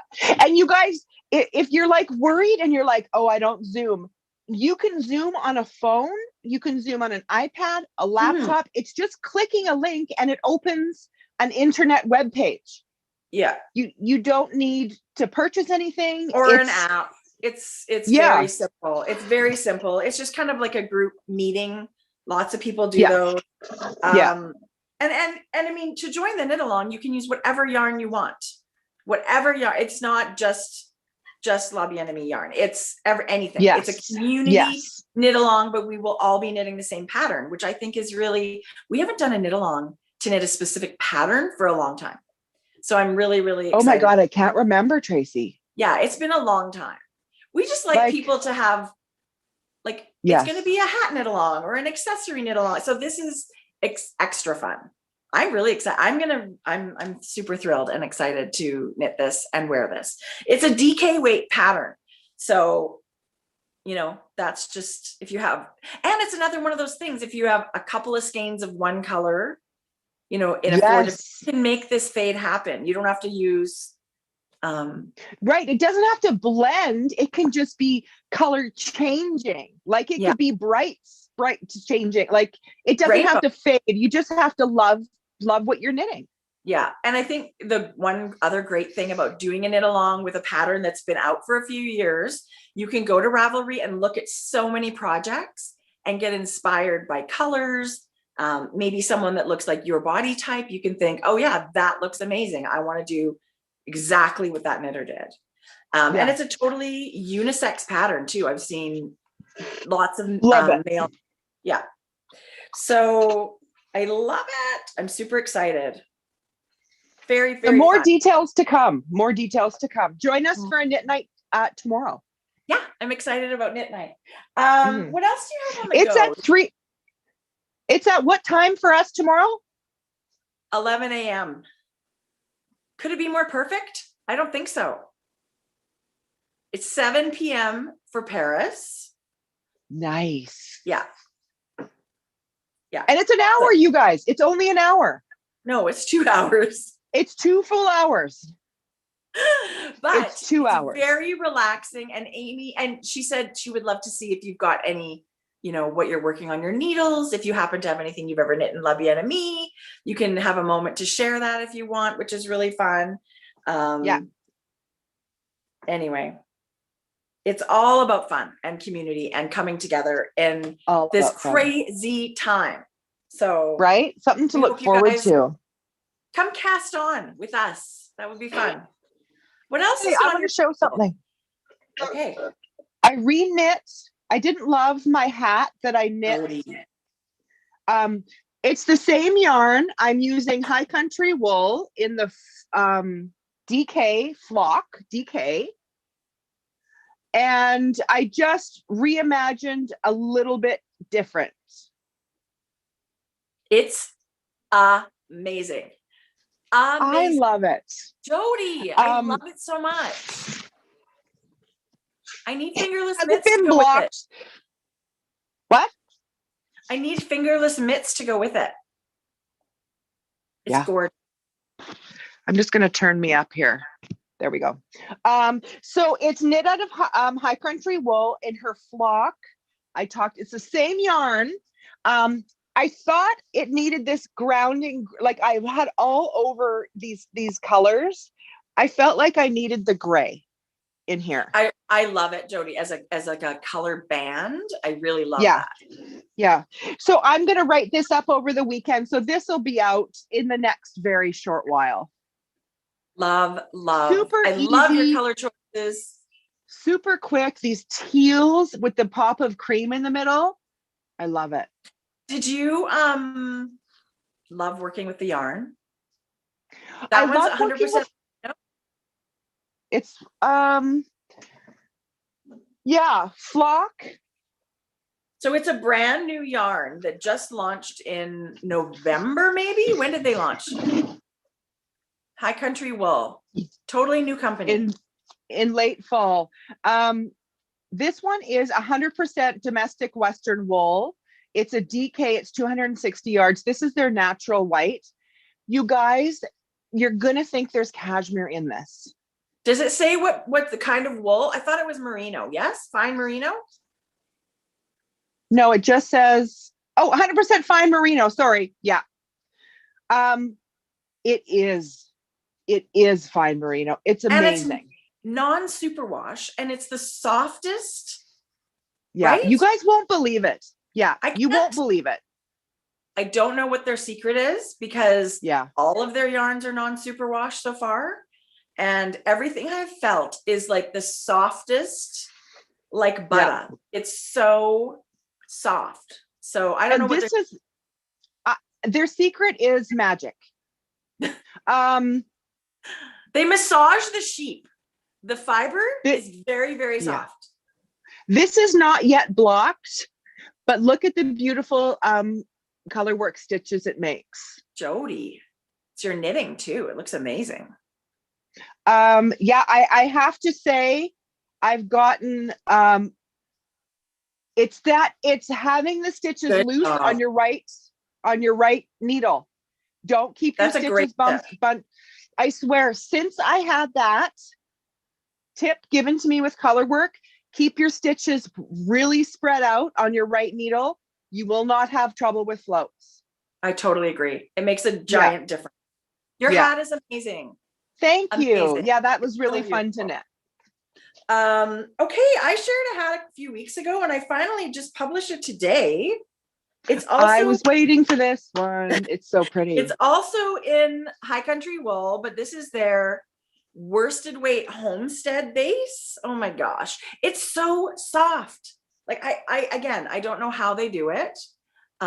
This one, it has it's sort of a striped band motif. I really love it. I used 3 colors. And what is your hat named? This is the homestead hat. It's homestead yarn. So I have such a hard time with naming, but I actually really loved the name homestead. I thought that made such a nice hat. Guess what my hat's named? Flock? Homestead House. No, I'm just kidding. No, it's not. I'm going to call it the flock hat. Done. There you go. Again, I don't know why this is so soft or why, but it is incredibly, my husband tried it on and he goes, oh, I really love this. He wants me to knit him one. And the colors I used are just so beautiful. I'm going to knit another one using these. Maybe I'll make the green the main color. Isn't that great? It's funny when you change your main color, it looks like a completely new hat. Totally. I mean, obviously, but just the feeling of it, it's pretty fun to do that. Yeah. So this peak to peak color is very interesting. On the website, to me, it looks more gray, but it's definitely a steely blue. It's hard to photograph. Like it's, and maybe it's because I put it with the green or what, I don't know, but isn't that beautiful? Yeah. It is incredibly soft. So that's on Ravelry. You had me at Ponderosa. You had me at Ponderosa. No, what color is the green? And it's on 20% off for the whole weekend. So that's fun. Beth said I should name my hat What the Flock. Oh, I love it. Who said that? Beth? Yes, Beth. Or Lynn said that flocking hat. Right. Flock off. That's so funny. Flock you. Oh, that's funny. Yeah. What the Flock is cute. What the Flock. That is cute. I do like that a lot. I would say done. Yeah, done. I should I'll send Beth a free pattern. Message me, Beth, when it comes out, because I'm going to name it What the Flock. That's great. And somebody said, are those stranded color work or mosaic? Those are both stranded color work. Stranded. Yeah. Yeah. I was going to say real color work, but mosaic is real color work too. It is real color work. Totally. Yeah. There's all kinds of color work. This is 2-strand. Flocked if I know. I want to do flocking around. Oh, we're getting good suggestions here. Flock it. You should do that on Instagram and get a bunch of suggestions. You'll get so many good suggestions. Yeah. But with the name, the flock yarn. Well, I just told Beth I would name it What the Flock. I don't want to shatter her dreams. Right. But she's just named a pattern. It's Go like a blood oath. You're done now. You're done. Love it. Do you have any other knitting to share, Joe? Tracie. Jodi. In fact, I do. What? Who you just said you didn't have much knitting. You lied. In my Coco Knits bucket. Yes. I want to quickly talk about this yarn first because it inspired me to knit this sweater. Do you have that yarn in front of you? Yes, Jodi, I do. Okay. Let's get your yarn out because all my labels are off now. Okay. Mine's right here and it's, I felt like I was kind of went a little crazy when I bought it, but I had a plan. My plan was a sweater again with stripes. But you know what? When it arrived, I was like high-fiving myself because I did it the right thing. I did the right thing. Yes. This is so fun. Yeah. So this is brand new base for this dyer, and it is Moondrake yarn. It's a DK mohair yarn. Mohair silk. It's 70-30 mohair, kid mohair and mulberry silk. I love that you have yours wound. You can show us individual strand, what it's like. I have not cracked into mine yet. Okay. The colors. This is blush, you guys. That's beautiful. Is it not? It's not rose quartz? No, it's blush. Yeah, that's what it is, but it's a blush pink. Oh, okay. Let me just get this a strand here. It just takes a minute getting used to it because it is quite fuzzy. Yeah. I'm not feeling covered in fluff while I'm knitting it. Like I'm not getting a lot of shedding. Right. But what I am doing is casting on a Cozy Classic striped raglan. Oh, Cozy Classic. Okay. Yeah. So the whole thing's gonna be mohair? Jodi, that's so fun. Mohair. And I'm knitting it at a large gauge, 15 inches for 15 stitches over 4 inches. That's awesome. At a 5.5 millimeter needle. That's similar to like Turtle Dove 2. Yeah. Okay. I wanted it gauzy. Like I wanted it. I mean, you're not really seeing right now because this is a dark color, but I can see through my stitches. Actually, it's like Love Note too, you know. That's like a Love Note gauge. Yes. What size needle are you using? 5.5. There is one tip that I would like to tell you. Okay, I want to hear it. Jessie May has you making one for the raglan. It's make one, slip marker, make one. Okay. No, it's not. There must be a knit stitch in between. Regardless, maybe not. There's little to no give in this yarn at all. You cannot make one with either no stitch or only one stitch in between. You can't get your needle in. What I'm doing, well, it's not springy. No, it is not. Yeah. What I'm doing is I'm taking inspiration from your sweater that you're knitting with your Lola Bean yarn. Yeah. Doing a yarn over? I'm doing a yarn over. Oh, I love it, Jodi. I love it. I'm going to fold it here. Maybe you can see behind it, but I'm doing yarn over. So I'm going to have big yarn over holes here. This is going to be like the most fabulous. I love that idea. You can do a knit front and back, but the yarn over is way cuter. I tried the knit front and back and I didn't love the look of it. I pulled this back more than one time because and the other thing that I had to think about is right after you cast once you finish your ribbing, you do this beautiful band back and forth here to raise you do the short rows at the back. Okay. What I was having trouble with is visually, I didn't like what it was doing because the stripes were not going to be even. Right. So I also ripped those out and decided not to put them in. But I think this is going to be open a little bit more. It's not flash. I'm not getting flash dance vibes, but I'm also not getting flash dance vibes. Do you know what I mean? Right. Like it's not going to be off the shoulder, but it is going to be a more relaxed, open neck. That's why I felt like I could get rid of those short rows at the back. I think all of the changes that you made are awesome. And I think you're going to love this sweater. This is going to be really, really cute. You actually don't need the short rows.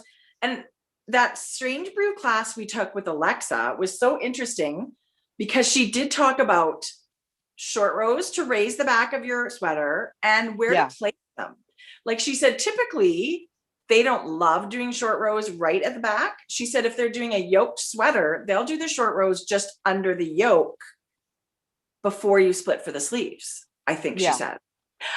So you don't have to do, and I know what you mean. That stripe would be wider if you continue like in the same color, obviously, right? I love it. I love the choices you made. That's going to be so fun. Are you loving knitting it? Yes, so much. Actually, I haven't knit on it for 2 days. This sweater is going to knit its damn self. Right. Right? Being stripes and the big needles, and this, it's one of those potato chippy knits, because I think this is my 4th or 5th one now. Oh my gosh, I love it, Jodi. Well, I love the pattern. And I mean, whatever raglan pattern people are using, you can use that yarn over increase. It doesn't matter. You can just, wherever it says make one, that can be a yarn over. And I think, you know, that's just a really cute detail. I love it, Jodi. And I went up a size from what I normally knit. I even knit mine with quite a bit of positive ease. I really wanted this, like your husband's sweatshirt, right? Jodi, it's going to be awesome. Yeah. I think you should drop everything and just knit. So it's got potential. These are the colors that did I just order these? Yeah, I think these are the ones I ordered. And I just thought they would make really fun stripes in a sweater. I think I have another color. I actually realized that there was more colors, and so I went and placed another order. I have another order coming. Well, Rochelle, oh gosh, her color palette is amazing. This is her sport weight merino. I think I should order more sport weight and do the whole sweater in her yarn. That would be amazing. Yeah, but those are the colors that I chose. I mean, it's pretty obvious that you know, same old, but she has an amazing color palette. You know what I just thought of when you showed me the sport? What? I just thought of, wouldn't it be fun to do like a round of sport in between each DK section? Well, when I do, that's what I planned for this. The stripes, I was going to do a plain, like a same idea, like a sweatshirty kind of sweater that alternated stripes between a flat yarn and the fuzzy stripes. So it would be like that. So you and I will have different looks using the same type of, I love that. Her color, I mean, her colors are incredible. You're right. Really I mean, beautiful. That palette, She's palette's got beautiful. Soft neutrals. I feel like she's got something for everybody, and she's got the really amazing bright jewel tones. She's a sweetheart, but also such a talented dyer. And these are living in my new Hoagie Forager bag, which is, I have the brown.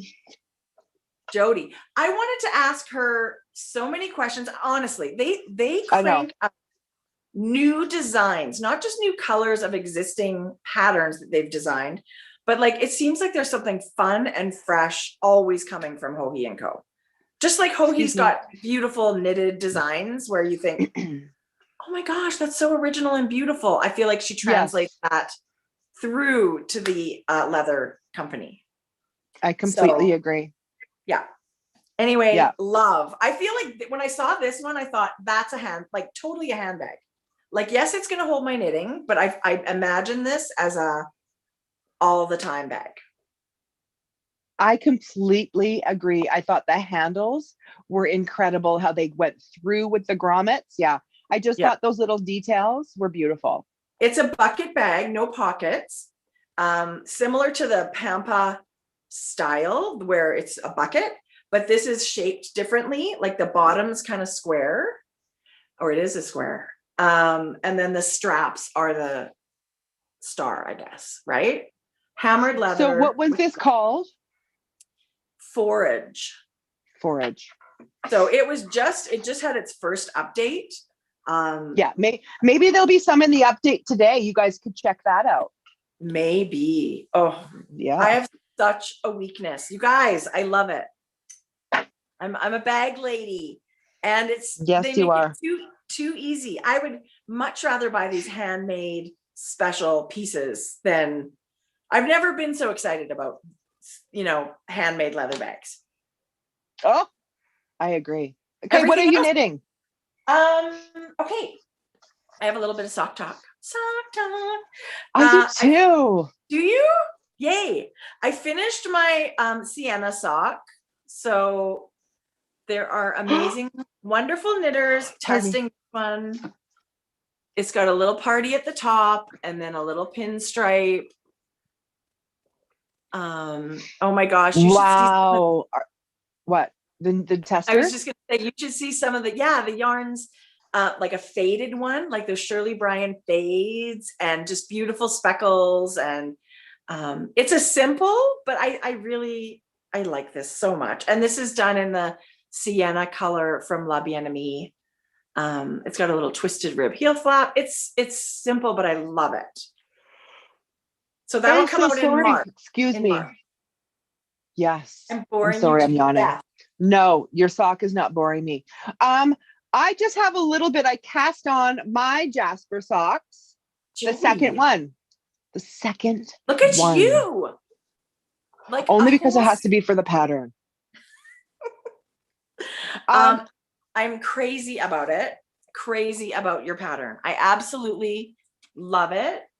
And I got to see your pattern this morning. I didn't see that last night when you sent it. It's beautiful. Oh yeah. The pattern is amazing. Let me tell you, that pattern looks zero like it looked the first time I sent to Kate. There's a lot involved in sock instruction, I think. Right? And mine is very straightforward. Not straightforward. Mine is less complicated than the heel. I don't have a heel turn. I don't have patterning on the foot. So it's not, but let me tell you, pattern writing is not my strong suit. So this was a labor of love. I don't agree at all. I think all of your patterns are so clear.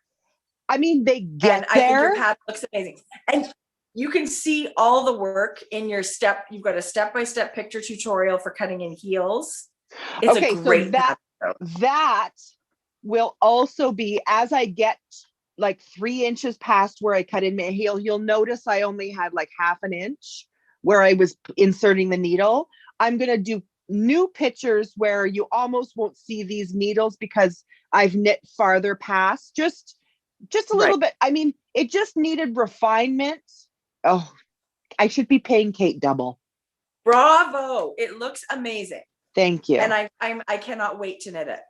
So those will also come out in March when the test knitters are finished as well. That's so exciting and beautiful. I love your colors. Yeah. Thank you so much. Yeah. And I remember how I said our sock machine was broken. Not broken, but it was dropping stitches. And I had just cleaned it and put everything back together. So 99% sure I did something wrong. Yes. But as far as assembly, it was not wrong. Nothing was wrong. So it was frustrating. So the other day on the weekend, I pulled out our instruction manual and it said, if you're dropping stitches almost every time, it is because this piece is not close enough to the needles. So it was an adjustment of about 3 millimeters on one little Jodi. It took 4 seconds and everything is back to normal. Did you crank a tube? I'll show you what I cranked. But I also made a sock from what I cranked. I'm totally jealous. What the hell? Jodi. I love that. Do you have any That's guesses? A Hue Loco. What is it? Yeah, you're right. That's a Hue Loco colorway. This is Juicy. Juicy from Hue Loco. So this is the right?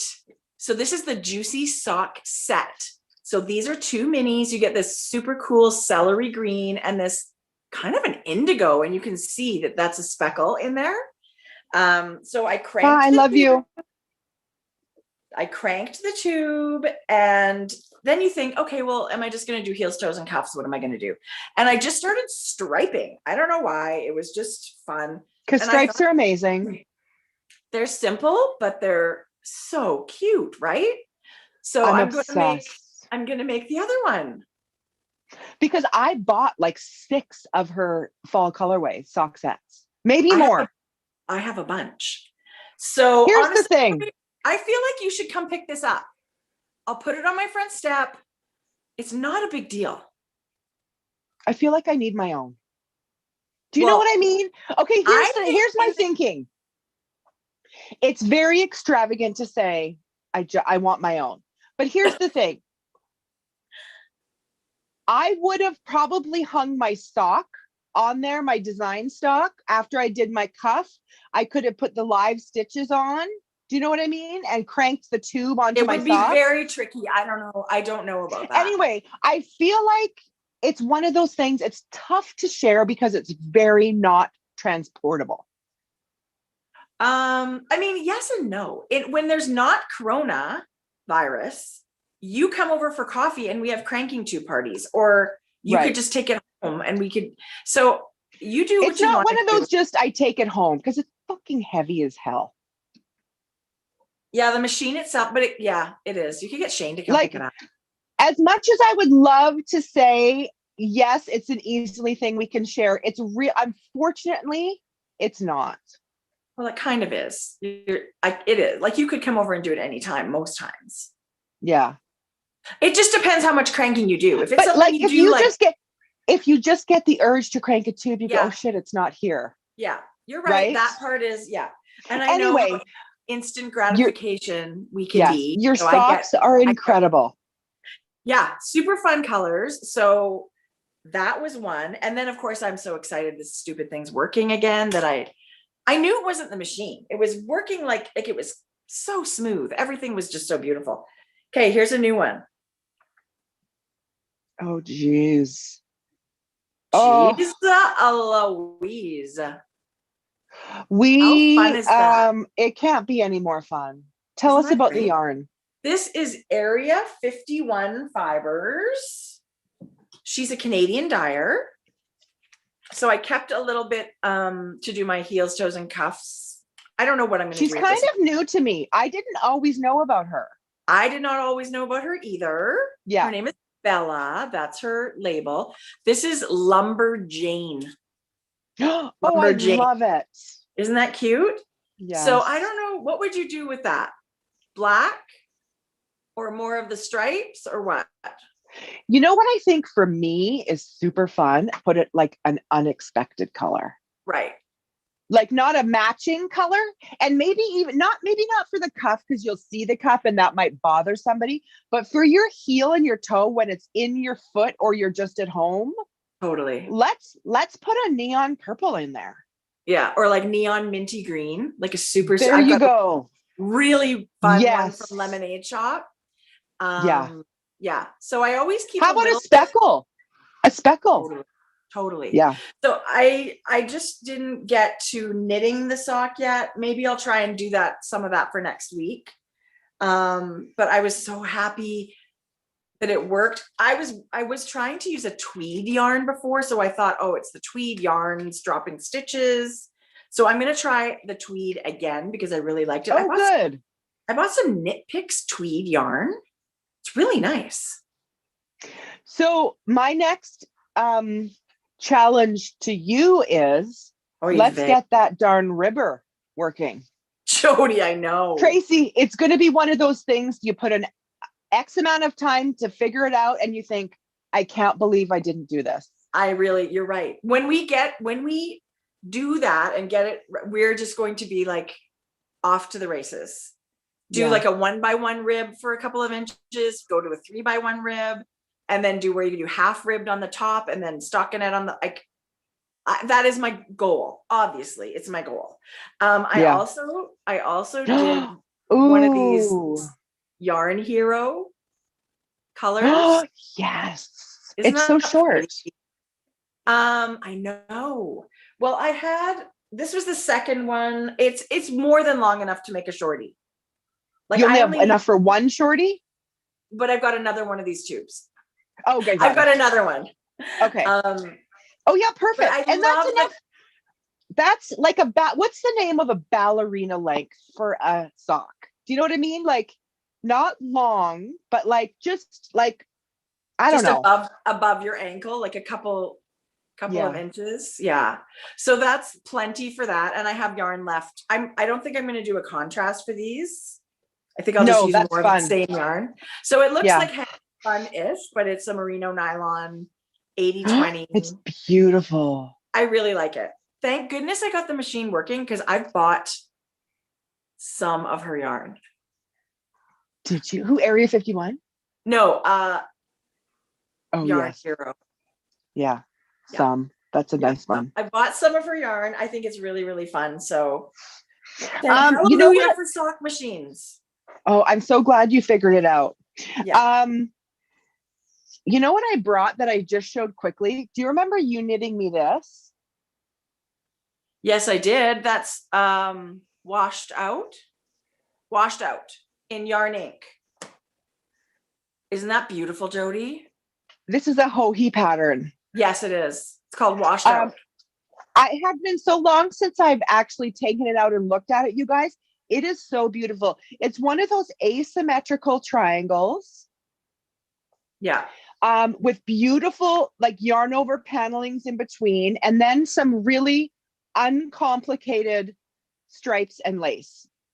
I love that pattern. It was so like you're always changing from either garter to a super simple lace. So you get to change things up, but then there's a little fade section, and then you get to use a new color of yarn. And that was a kit from Yarn Ink, and I loved what she did with the colors. I just feel like the colors were so you. It's a big one. It turned out big. That's what she said. It's a really big shawl, and this shape super easy to wear. Yes, you can throw it over your shoulders, but super easy to wrap around. Especially it's a fun one. Yeah, especially fingering weight, right? Like it just like the fabric isn't so bulky. Yeah. There's always somebody that asks, when can we be back? I can't wait till you're back at your old format sitting together. Yes, us too. But it's just not for the foreseeable future. It's just not an option. I don't see them opening up this spring at all, by the way they're talking. I don't either. So it's either this or nothing. And I feel like this is great. I'm enjoying it. It's not, of course, it's not as fun as getting together. It's not ideal, but we're making the best out of a shitty situation. Totally. It's either this or just not do it anymore for a while. Yeah. And that's not fun. I really enjoy coming and getting a chance to chat with people and show our knitting. I have one more knitting thing. What about you? No, but show us your knitting. Okay. Flash us your stash. My mitten class started, and I did my homework like a good good student. I really was this time. So these are the cuffs. That's the cuff. That's the cuff. Beautiful. And this is interesting because there's way less stitches on the cuff than the body of the mitten. Like I had to increase 11 or 12 stitches already. Like it was quite a bit slimmer. So I love it. I'm using the Rauma PT2. It's fingering weight or sport weight. I think I would say more like sport weight, but I kind of went crazy. Like this is similar color to my coat. And I just thought it would be fun. Those are beautiful. A bright contrast. So I'm ready to roll. I've got one thing with this that I find challenging with these kinds of patterns is there's one chart. So they'll chart the right hand mitten, but they're supposed to be mirror images. Like your thumb cannot be on the same side, obviously, both times, right? So they just say, mirror the chart and make a left mitten. That's your instructions for the left mitten. You mirror the chart. Excuse me? Like, I am not Norwegian. So that takes a bit of like brain power for me to do that. Like you just kind of go the other way, but you do have to insert the thumb yourself. Okay. I have an idea. Okay.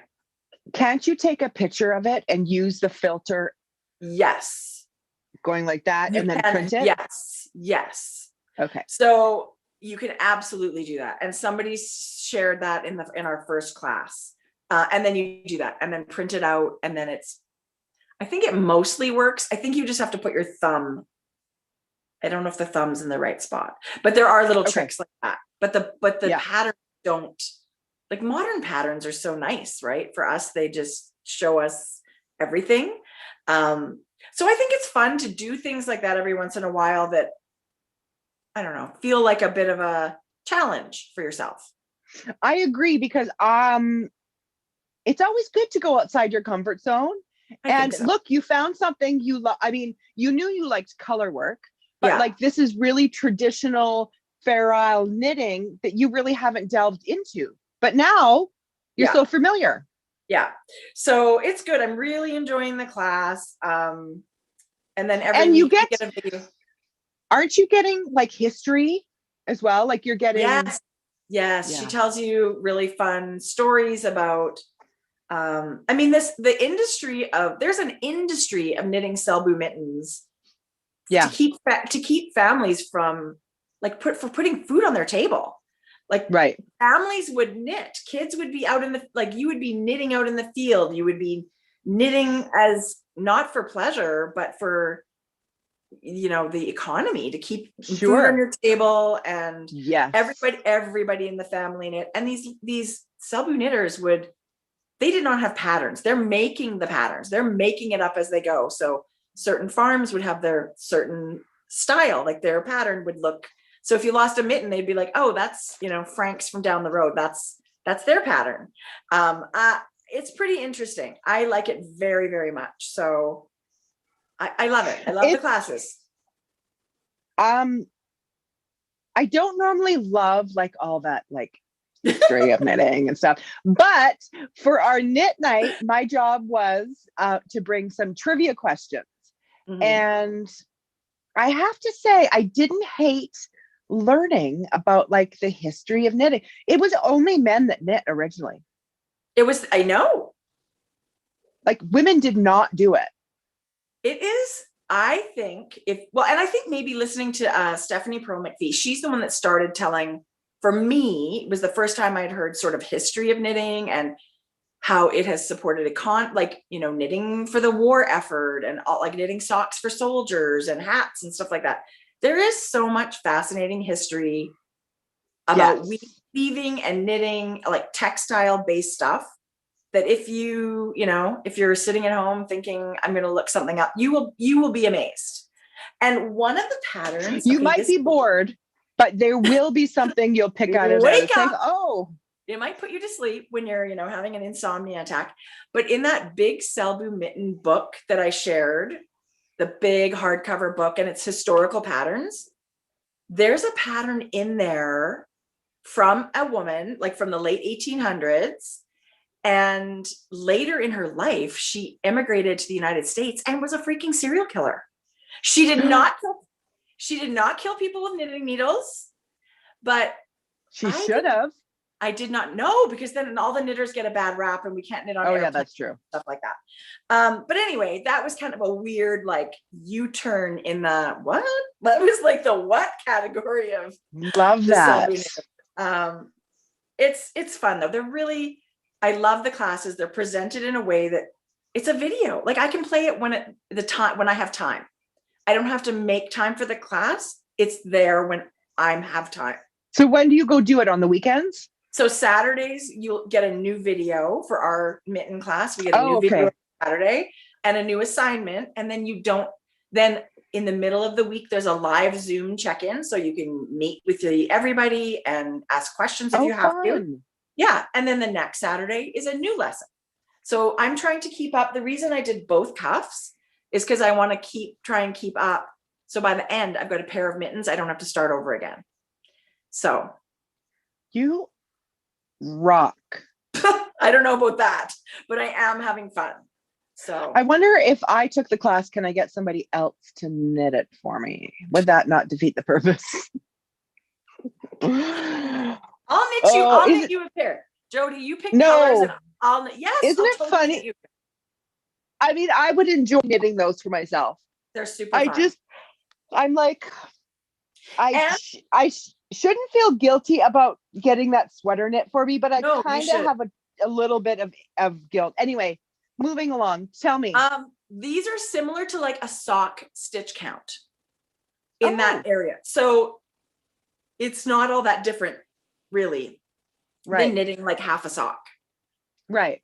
So if you're ever thinking, for like the project size, like the size of what kind of, you know, it's not so bad.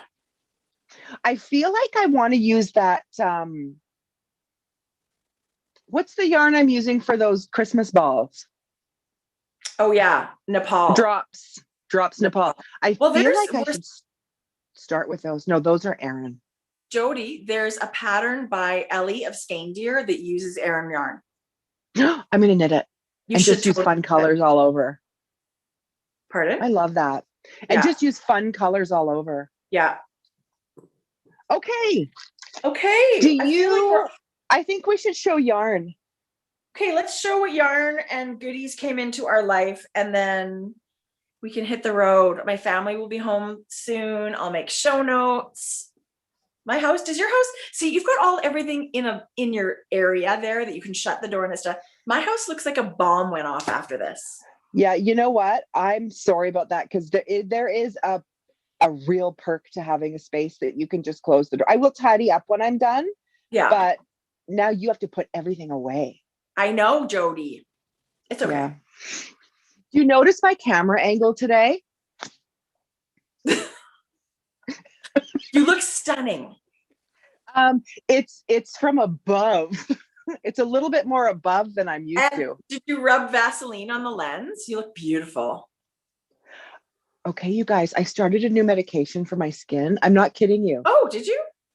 I did, because I've got psoriasis so bad. The methotrexate or whatever I was on that I talked about before, I was on for 4 months and it did nothing. I was still it did nothing. And I was still getting patches. They're calling it the raindrop. Like I get a small little patch and then it just grows and like all over. I started these new pills and they're horse pills. They're a capsule. They're liquid gel. As soon as you're not supposed to open the package until you're ready to take it. As soon as you open it, it smells like weed. What? There's not weed in it.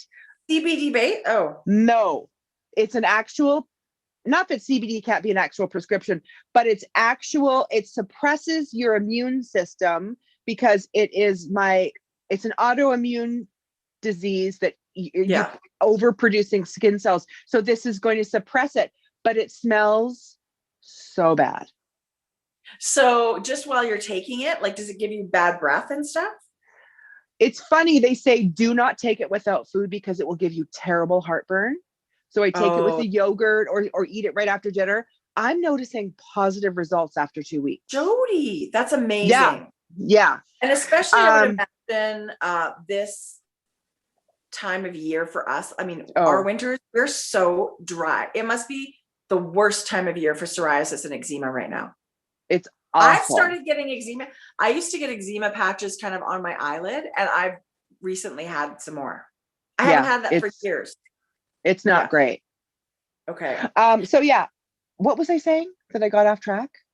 That we want to share yarn. Oh yeah, perfect. And your angle of your camera is fabulous. Oh, and then you said my skin and okay, good. I got it. Back to yarn.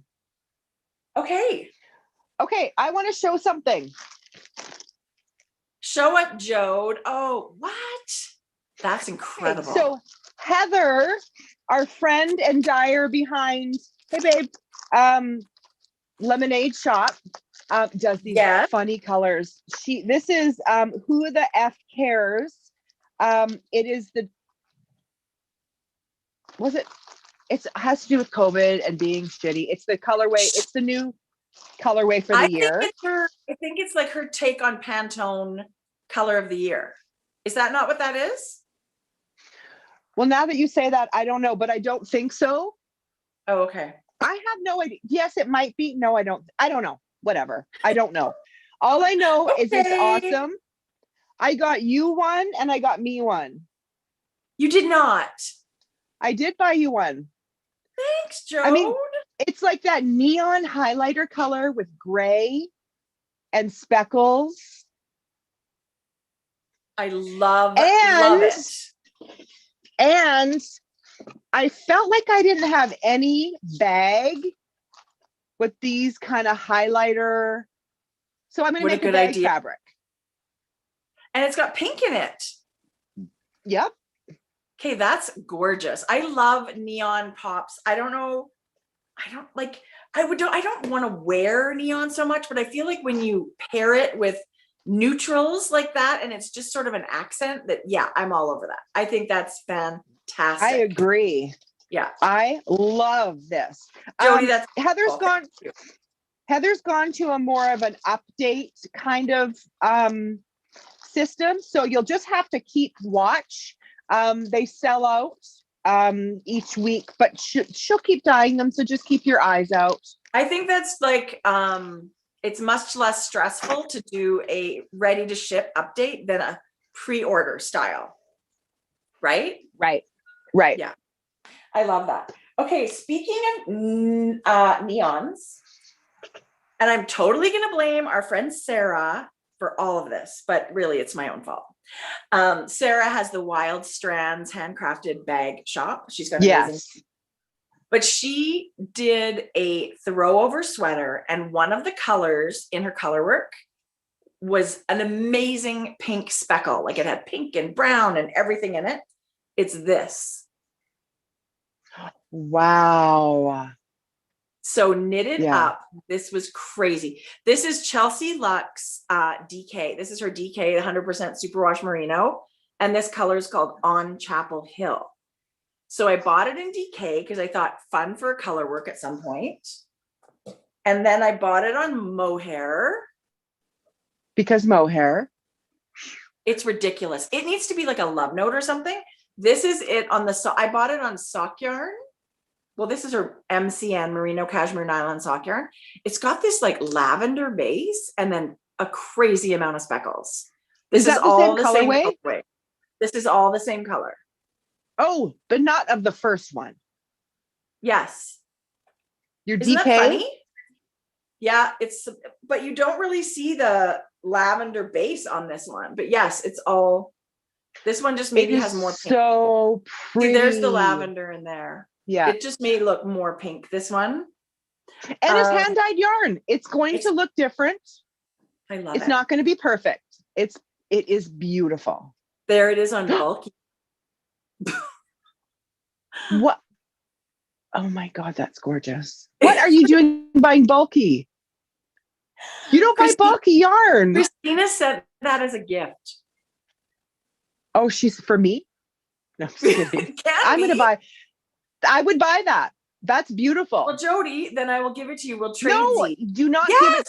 Do not, give it to me. You are not giving it to me. I think it would make a great hat, a great bag fabric, like whatever. Chelsea, she doesn't like her gift. She's trying to give it away. Right. Oh, this I loved. Okay, so Christina, I will see. I will run into her at Stitches West. So 2 years in a row, Jeff and I went, and I snuck into Stitches West. And she said, this is instead of our visit at Stitches West. It's called Knitting Friends Are the Best Friends.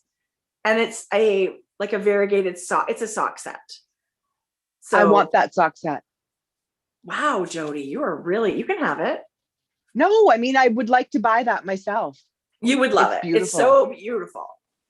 I could crank it too. We could have short socks. We could each have short socks. Wouldn't that be fun? But yes, if you guys love it, you should go to Chelsea Yarns. Why isn't she named? Why isn't she Chelsea? I don't know. Why don't we call it? Maybe we should ask her if she wants to be on the Maker Spotlight, and she could tell us. What are you doing? Now I can't hear you. Hang on a sec. Did you batteries die? Your charge died? Hi. Hi. I hear you. Anyway, I just think these colors are so beautiful. iPad automatically. Please just use your phone and not your headphones right now. Daddy's downstairs. There's no need to worry about your headphones. I'm live. If you do that, it keeps cutting this out. So if you wouldn't mind, just use your phone and not earphones. Okay. Thank you. That's not the way you normally yell at your kids, is it? Did you hear me? Guilty. That was so sweet. Jodi, I know how much you love bulky. I want you to have this. No, It's beautiful. you keep it. It's okay. She I does. don't want it. She does amazing colors and she has beautiful bases. Yeah. I'm just like, no, I wouldn't. Yeah, you know, that's my thing. I didn't hit my kids, but I was a yeller. Well, What's worse? they're Maybe both. should I hit them instead? Maybe I No, should no, whisper and hit them. No, I'm just kidding. No hit. I don't know. That's a good question. I don't know the answer to that, but Yeah. we didn't really spank either. But yeah, I'm guilty of yelling. Go to your room. No, but I would just say what, like, well, no, I'm not turning my phone off. You saw that I was podcasting. Right. Like, no, I'm not turning off my damn headphones. Oh my God. Vincent, stop laughing at us. It's so funny though. It's so true. Yeah. Okay. So that was my other people are watching voice. That was my, we all have that too. We all have the real, like the lose your mind voice. And then that one. What else did you get in the mail? Jodi. Oh, Jodi. Oh. So you guys know we talked about the volcano trail. Do you want me to get it up? Sure. Volcano trail cowl that was knit. Macks knit his out of LBA. It's such a beautiful cowl. So beautiful. And then what Amy's and her team are really good at is going behind and putting other options out of different colors. The purple is incredible. So it's a faded cowl. It's so cute. So on the website of LBA right now is these kits are available. And of course, it's not exclusive for that pattern, but it's with that pattern in mind. So this was one of the colorways. Look at Amy. She's so cute. I know. You guys, this is like a real, like, Jodi. A rosy mauve. I love that so much. That ends up with maize. But look how beautiful that is. I think that is stunning. Like absolutely stunning. And that's a new fade color. That's a brand new fade color. This was my kit that I ordered. And then let me okay, as soon as I opened this, I thought, I knew I should have ordered the darn pink. No. Okay, but can you see why I picked that? Tracie. Aren't you obsessed? I want I want a whole sweater like that. Oh, this is Tracie's choice. It's so beautiful.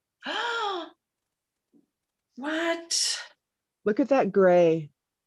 It's like a tone, Tracie. And so the cowl, now I've got to look at my pattern, but I'm pretty sure you're double stranding everything, right? So they're full fingering weight skeins. So you're marling, right? Yeah. Yeah. You're dropping one and picking up another. Yeah. The hotness. Oh, what's that called? The hotness. Yes.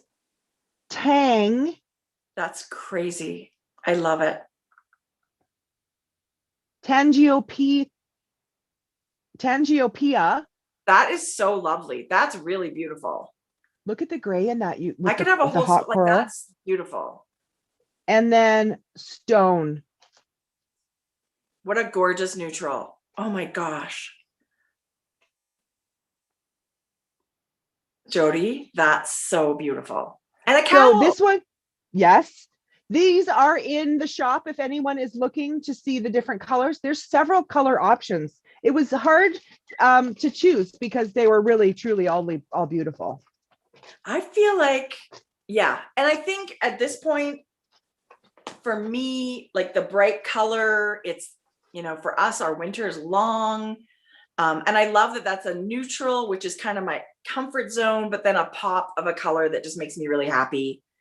I love it. I love that so You much. have to knit something in this. Okay. Wind It's it up, amazing. cast it up. Well, wind it up and cast it on. No, you. Yeah. Yeah. It's so But beautiful. Jodi, that maze and that beautiful the is mauve. gorgeous. It's going to be beautiful. Gorgeous. So I did go to Joji and Co. Okay. Here's the backstory. At Christmas, I was feeling pretty down. It was like therapy shopping. We weren't able to get together with our family. And I just thought one day, I love that bag so much. I'm going to buy it for myself for Christmas. Good. So I bought this bag, but Jodi, it's that package that never showed up. You get the email from DHL that says, we've delivered your package. And I don't know where it went, but it never came. Someone kept a really nice leather bag. I feel like somebody is rocking a black box sling bag by Joji and Co. And I felt really bad because then, of course I just get a refund, but they lost their bag.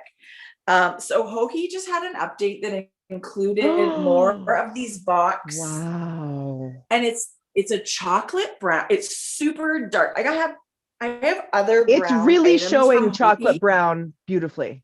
This is the color. It's super dark. And it's the one that you can wear, like you can kind of wear it crossbody or as a big shoulder bag. It's a tote bag, but it's shaped differently and it's got tons of room. I think it's deceptively sized. I think you can fit a lot in here. It's got the little clip, for your keys or whatever. It's got a big pocket. Anyway, so I love this. That's amazing. I think they're making this bag in many colors, and I bought black originally, but gosh, I could have so many colors. I do love this chocolate as much as I love the black. And is it adjustable with the strap? Did you say that already? Yes, it's adjustable even more. Like the strap will adjust as well as like pull through to be like a shoulder bag. Ooh, I love that. Yeah, this could be like an everyday like handbag too, like a tote bag. If you carry a tote, this is a good one for that. There hasn't really been a style that Joji's come out with that I thought, right. I'm not sure. Like I could blind pick any of the bags. For sure. I know. Yeah. For Love sure. It. Yeah. It's beautiful. Our friends at Tin Can Knits are having a BOGO sale. I saw. Buy one, get one. Tin Can Knits patterns, you guys. Run, don't walk. Run, don't walk. Add to cart. You will love it. Back in the fall, Amy was so generous and shared a new colorway with us. And I have this in the bag waiting. I thought this was going to be released sometime in February, but it's already been released. Well, I don't know if the color was new, but that base is new. Oh, is that what it was? I think so. And because the color was new in the fall. The color just came out in the fall. It's so gorgeous. So should I not talk about this base yet? Is it available? I can look. Why don't it's okay. Okay. So this is a casual. We might have just spoiled everything from their surprise release. We're going to be. But this is a fairly new colorway to them. The color's amazing. Softest, like the softest milk chocolate mixed with like a cafe latte. What base is that? Dove gray. It's a cashmerino. That's the fingering base. What color is that called? Jinju. Okay. So this is a new colorway this fall, but you guys, the soft, it's like a Earl Grey latte kind of meets, I don't know. It's just beautiful. Okay, Jode, I don't think that base is out yet. Okay, so I won't talk about this base yet, but the color's beautiful. The color's amazing. And the base? Has she talked about it yet? I don't know. We won't. Let's not spoil it. Way to Whoops. tease. That's quite a tease. Oh, you're so funny, because as soon as I saw that this was released, this color in the fall, I thought, oh, well, then we can talk about it now. I don't know that we can't talk about it at all. I don't know. But it is something coming out soon. So I'll ask Amy before I ruin it. What do I know? Right. I didn't say soon. I got some yarn from one of our local friend dyers, and literally I just pulled it out of my mailbox this morning. She uses what's it called, where they suck the air out of, like a vacuum pack machine. Mm-hmm. And she ships letter mail. So the shipping's like so cheap, like $3 or something to get 2 skeins of yarn. It is Ashley, who is Comfy Cozy Knits, and you knit this self-striping color. Is that it? I should go get mine. I love it. So this one is called Artistic, and it's the palest stone gray with she's done a lot in these stripes. They're not just solid colors, they're tonal colors. Yeah. But there's a really fun, kind of this corally hot coral that I just love so much. And on her Instagram story, she had like a dye pot oops that turned into like a what? I love it. And it's, again, this super hot, it's hard to pick up. Like it looks like bubble gum. This is more peachy, like a hot, corally color. They're really hard to show properly. Anyway, very nice sock yarn. It's called Sugar Rush. I love that. Yeah. So whoopsie. And look what came with my order. This little wooden laser, this little tag. Oh, so like a little clip or a keychain. That's so cute. So cute. Like you could clip it to your keys or a project bag. Are they making those now? I don't know. That's really sweet. I have to ask her. It's laser burned like a little sweater. I love it. Turtleneck. I love it too. I'm gonna miss seeing all of our local friends at the local Edmonton Fiber Frolic, but I saw on their Instagram they're going to be virtual, so I will be attending virtually to the Edmonton Fiber Frolic in May, end of May. Do they have classes? Maybe. I know they virtually, meaning you'll shop online. Yeah. I'm sure they'll awesome. Yeah. I don't know exactly what's happening, but I did. Your whole life is a fiber festival. Shut up, Jodi. A virtual fiber festival. I know. Okay. But you know what? My last support our local. You guys, right now when we can't be in person, that's these makers' livelihood, right? To be in person and all those sales. So we need to continue that. Right. And where we can, shop small independent businesses. And we'll do our best to share a bunch of stuff when that time comes in our store. We'll do what we can to share the news and spread what's going on. Love that. Yay for virtual. Okay. The last knit I brought that I'm going to show is an oldie but a goodie. Okay. Pure Joy. It's such a good one. And it's a wedge type. It's a short row increase type wedge construction. Yeah. And oh my God, I love it so much. Jodi, that's so beautiful. And I remember you knitting that and saying, this is literally pure joy to knit. And like, love how those short rows come together like that. How these wedges start out small like this, and then as they get bigger, some fall away, and you end up with only one at the end. A giant wedge. And it's so relaxed. I love garter stitch. I love a crescent shawl. That's one that's got so many projects on Ravelry, and people love it. This, do you remember again, your yarn? Was that Flat called Kettle? Yeah. Who? Cat's Kettle. Flying Kettle? Joyce? No, Cat's Kettle. Do you remember Cat's Kettle? Yeah, I do. She doesn't dye anymore. She hasn't for a really, really long time, but it was some sort of like a patinaed kind of oxidized copperish kind of color. Like, that's beautiful. Oh, I had you know what's funny? Was it called like some rusted old car or something? I don't know. Anyway, she's been not dyeing for years now, so you won't be able to find it, but the color with this charcoal. And, you know, I love this wet, like it starts out with these small little and just, I love it. And I mean, I love it. So it's just one skein of each, right? You need a 2 skein. I love it, Jodi.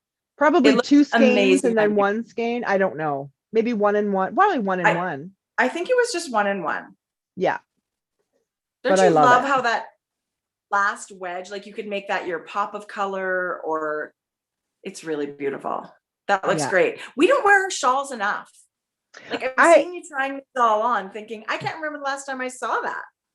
And I think I've kind of gone, and I've talked about that I've gone away from wearing them, but then I put them on and think, oh yeah, I love these. Yeah. Totally love it. Yeah. So that's it for my shawls. Well, that was a great fashion show. I love that. Maybe next time I'll dig out a shawl that I haven't shown for a while and wear it. Well, today was all hoagie every day, I thought, all day. Yeah. Yes. It was great. I hope she had fun, as much fun as we had. It fills me up. Like it was just beautiful to talk to her and have a visit. So I hope I'm sure everyone enjoyed hearing what Hoagie had to say. Do you have any more to show? No, Jode, I don't. I have a little bit of To the Macks yarn I would love to share. I would love to see it. Okay, I just got to find them. Speaking of supporting dyers, Canadian dyers, I love it. This is a sock set. Oh my gosh. It's like charcoaly gray with some neon speckles throughout. And I love this aqua mini. That's amazing. Totally amazing. This I loved. It kind of gave me thing 1 and thing 2 inspo because I love like a cherry red and an aqua together. Your nails are matching. And then I put a little bit of a charcoal speckle with the charcoal mini. That's gorgeous. That red really is. Don't you love that? Yes. This is kind of romantic. I love. Ooh. It's kind of a reddish and a hot pink together, and it's got a few little speckles here and there. And I pair it. It's beautiful, Jodi. I was going to say it's got some surprises as you're knitting. It's moving. That's going to be gorgeous knit up. And then this is like an aubergine kind of dark color to go with it. I love it. Okay, so I did a couple. Okay, so these are in the shop. It's very hard to do the rainbow striping yarn because it's usually sitting in a pan. So the top color will look great, right? But then you go to flip it over and it's bled on the bottom. Right. So what I did was I used a rack in my pan. So there was with jars underneath it. So there was space. So the bottom never touched any dye. Right. And so there was 3 different values. Like I did this is like rainbow stripey all over. Amazing. And then whatever left was in the jar, I filled back up with water and got this next like a fade. One. Well, yeah. And then the last one, actually it goes this way. This was the second one. And then again, I filled the jars back up. Jodi. So those are in the shop. This was a special order they had to send to somebody. Spring. Yeah. Okay. So let me show you the tonals. Okay. That came out of the pots this week. I have it on sport, fingering, and mohair. Oh, what? I'm craving, I don't know about everybody else, but this time of year I'm craving color. Yes. Kind of your mood. But this. Oh my gosh. This is like, I don't know if it's but it's like a neon coral. It's hard to show the neons because they don't really show up as well. Yeah. But that's incredible. Yeah, that's so pretty. Those two seem to go together so well. Yeah. There was a purple. That's gorgeous. Okay. There was a green. Ooh. That's a great green. And there was a yellow. Oh my gosh, that's such a good yellow. Okay, but look at all these on the different mohair. Oh. Anyway, okay, I want to show you one thing, but then in the pots, I added minis as well. So there's mini packs. Wow. Of all those colors. So that's a set of minis? So in each dye pot of 5, I had one of the pots had a bundle of 10. So I have 10 5 mini sets. Okay, that is so adorable and springy. These were the colors of the day for me. Okay, that's absolutely gorgeous. Yeah. It would be such a cute sock set to have that coral with a blue mini. Yes. Yeah. Somebody I wanted to solid. I wanted to dye everything in this color. Actually, I'm going to unwrap this so I show you, because I was actually really proud that this took a bit. This will never be a color that will be dyed on the regular or a technique, because you literally are hand painting it. But do you see how it didn't run? Yeah. Yes. So it's all the way through one color. And I kind of liked, I was hoping, like, I left a little bit of a section, so I pushed these colors into each other. Yeah. So they kind of, anyway, that's what it ends up looking like. That's really special. So those are all in the shop. To the Macks YarnCo right now is loaded.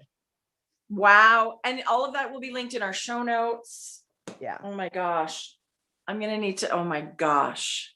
Those are amazing. Did you freeze or what's going on? No, I'm reading. Okay. And then the only other thing I want to show is I'm really, really excited about a couple new fabrics I added to the shop last night. Okay, let's see it. They're brand new. So a while back, I showed you guys that new swatch of Lola Bean Tra-La-La, which was an exclusive colorway for Zombie Knitpocalypse. But absolutely gorgeous. Adella wanted to see it in bags. What? I've added large totes. That is so beautiful. I've added large zipper and medium zipper to the shop. Okay, that's really Jodi. Every single one. That's a gorgeous fabric. Isn't that amazing? Yes. Yes. You can see that, like, yarn. The plies. It's so, because most of my bags are like the single ply, the bulky. Those are most, but I love the dyers that use these plied yarns. That's a great base to knit with, isn't it? Yes. Yeah. And then the other one that hit the shop this week is the third installment of who's that? The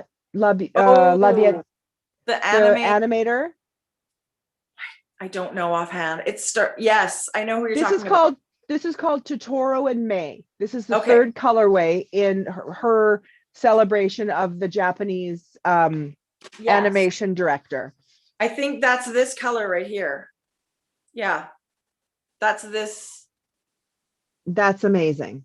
Jodi, the bag. Yes, please. This is the large wedge. It's really big, you guys. That's good for sweat.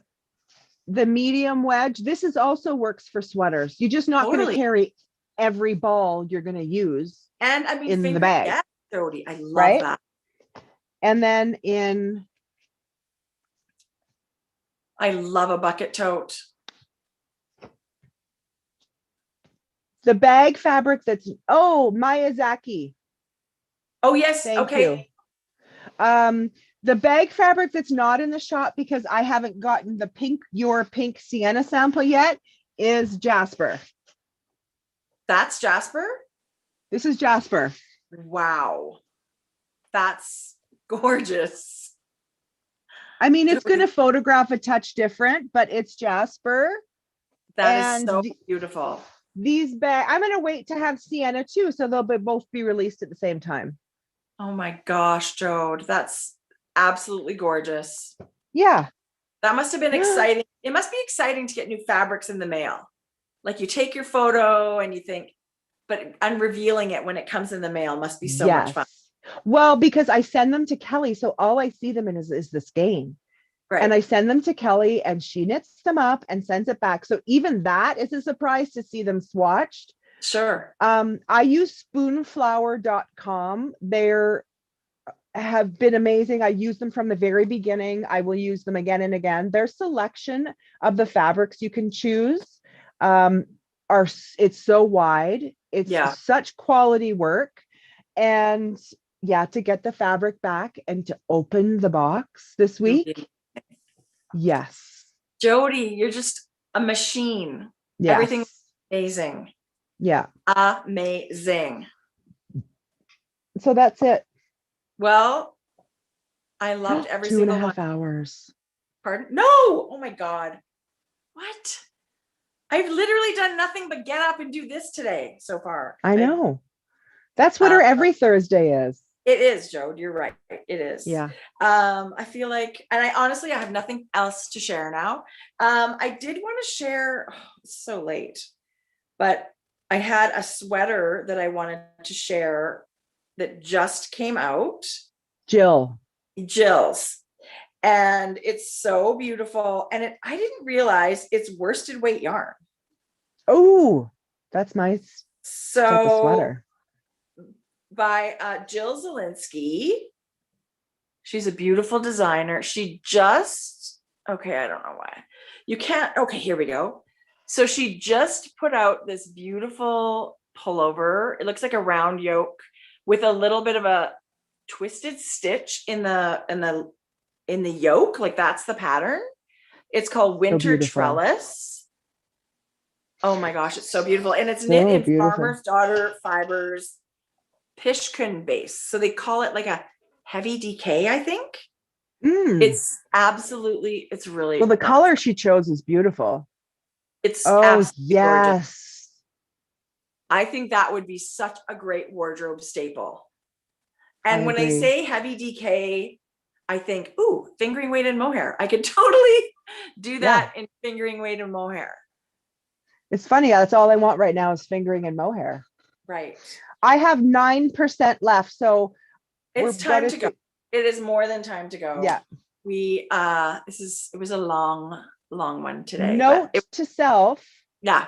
Keep my iPad plugged in while I do this. It was at 100%. Yeah, good idea. Mine's plugged in right now, but sometimes it's not, you can't, but whatever. It's funny because mine usually doesn't drain this much. I'm usually stuck at around 30, 35 by the time we're done. So this is but we're not usually this long. We're not usually this long. Yeah. Okay. Let's hit Please the road. join us for the knit night tomorrow. It's fun. It's knitting. We're together. It's gonna.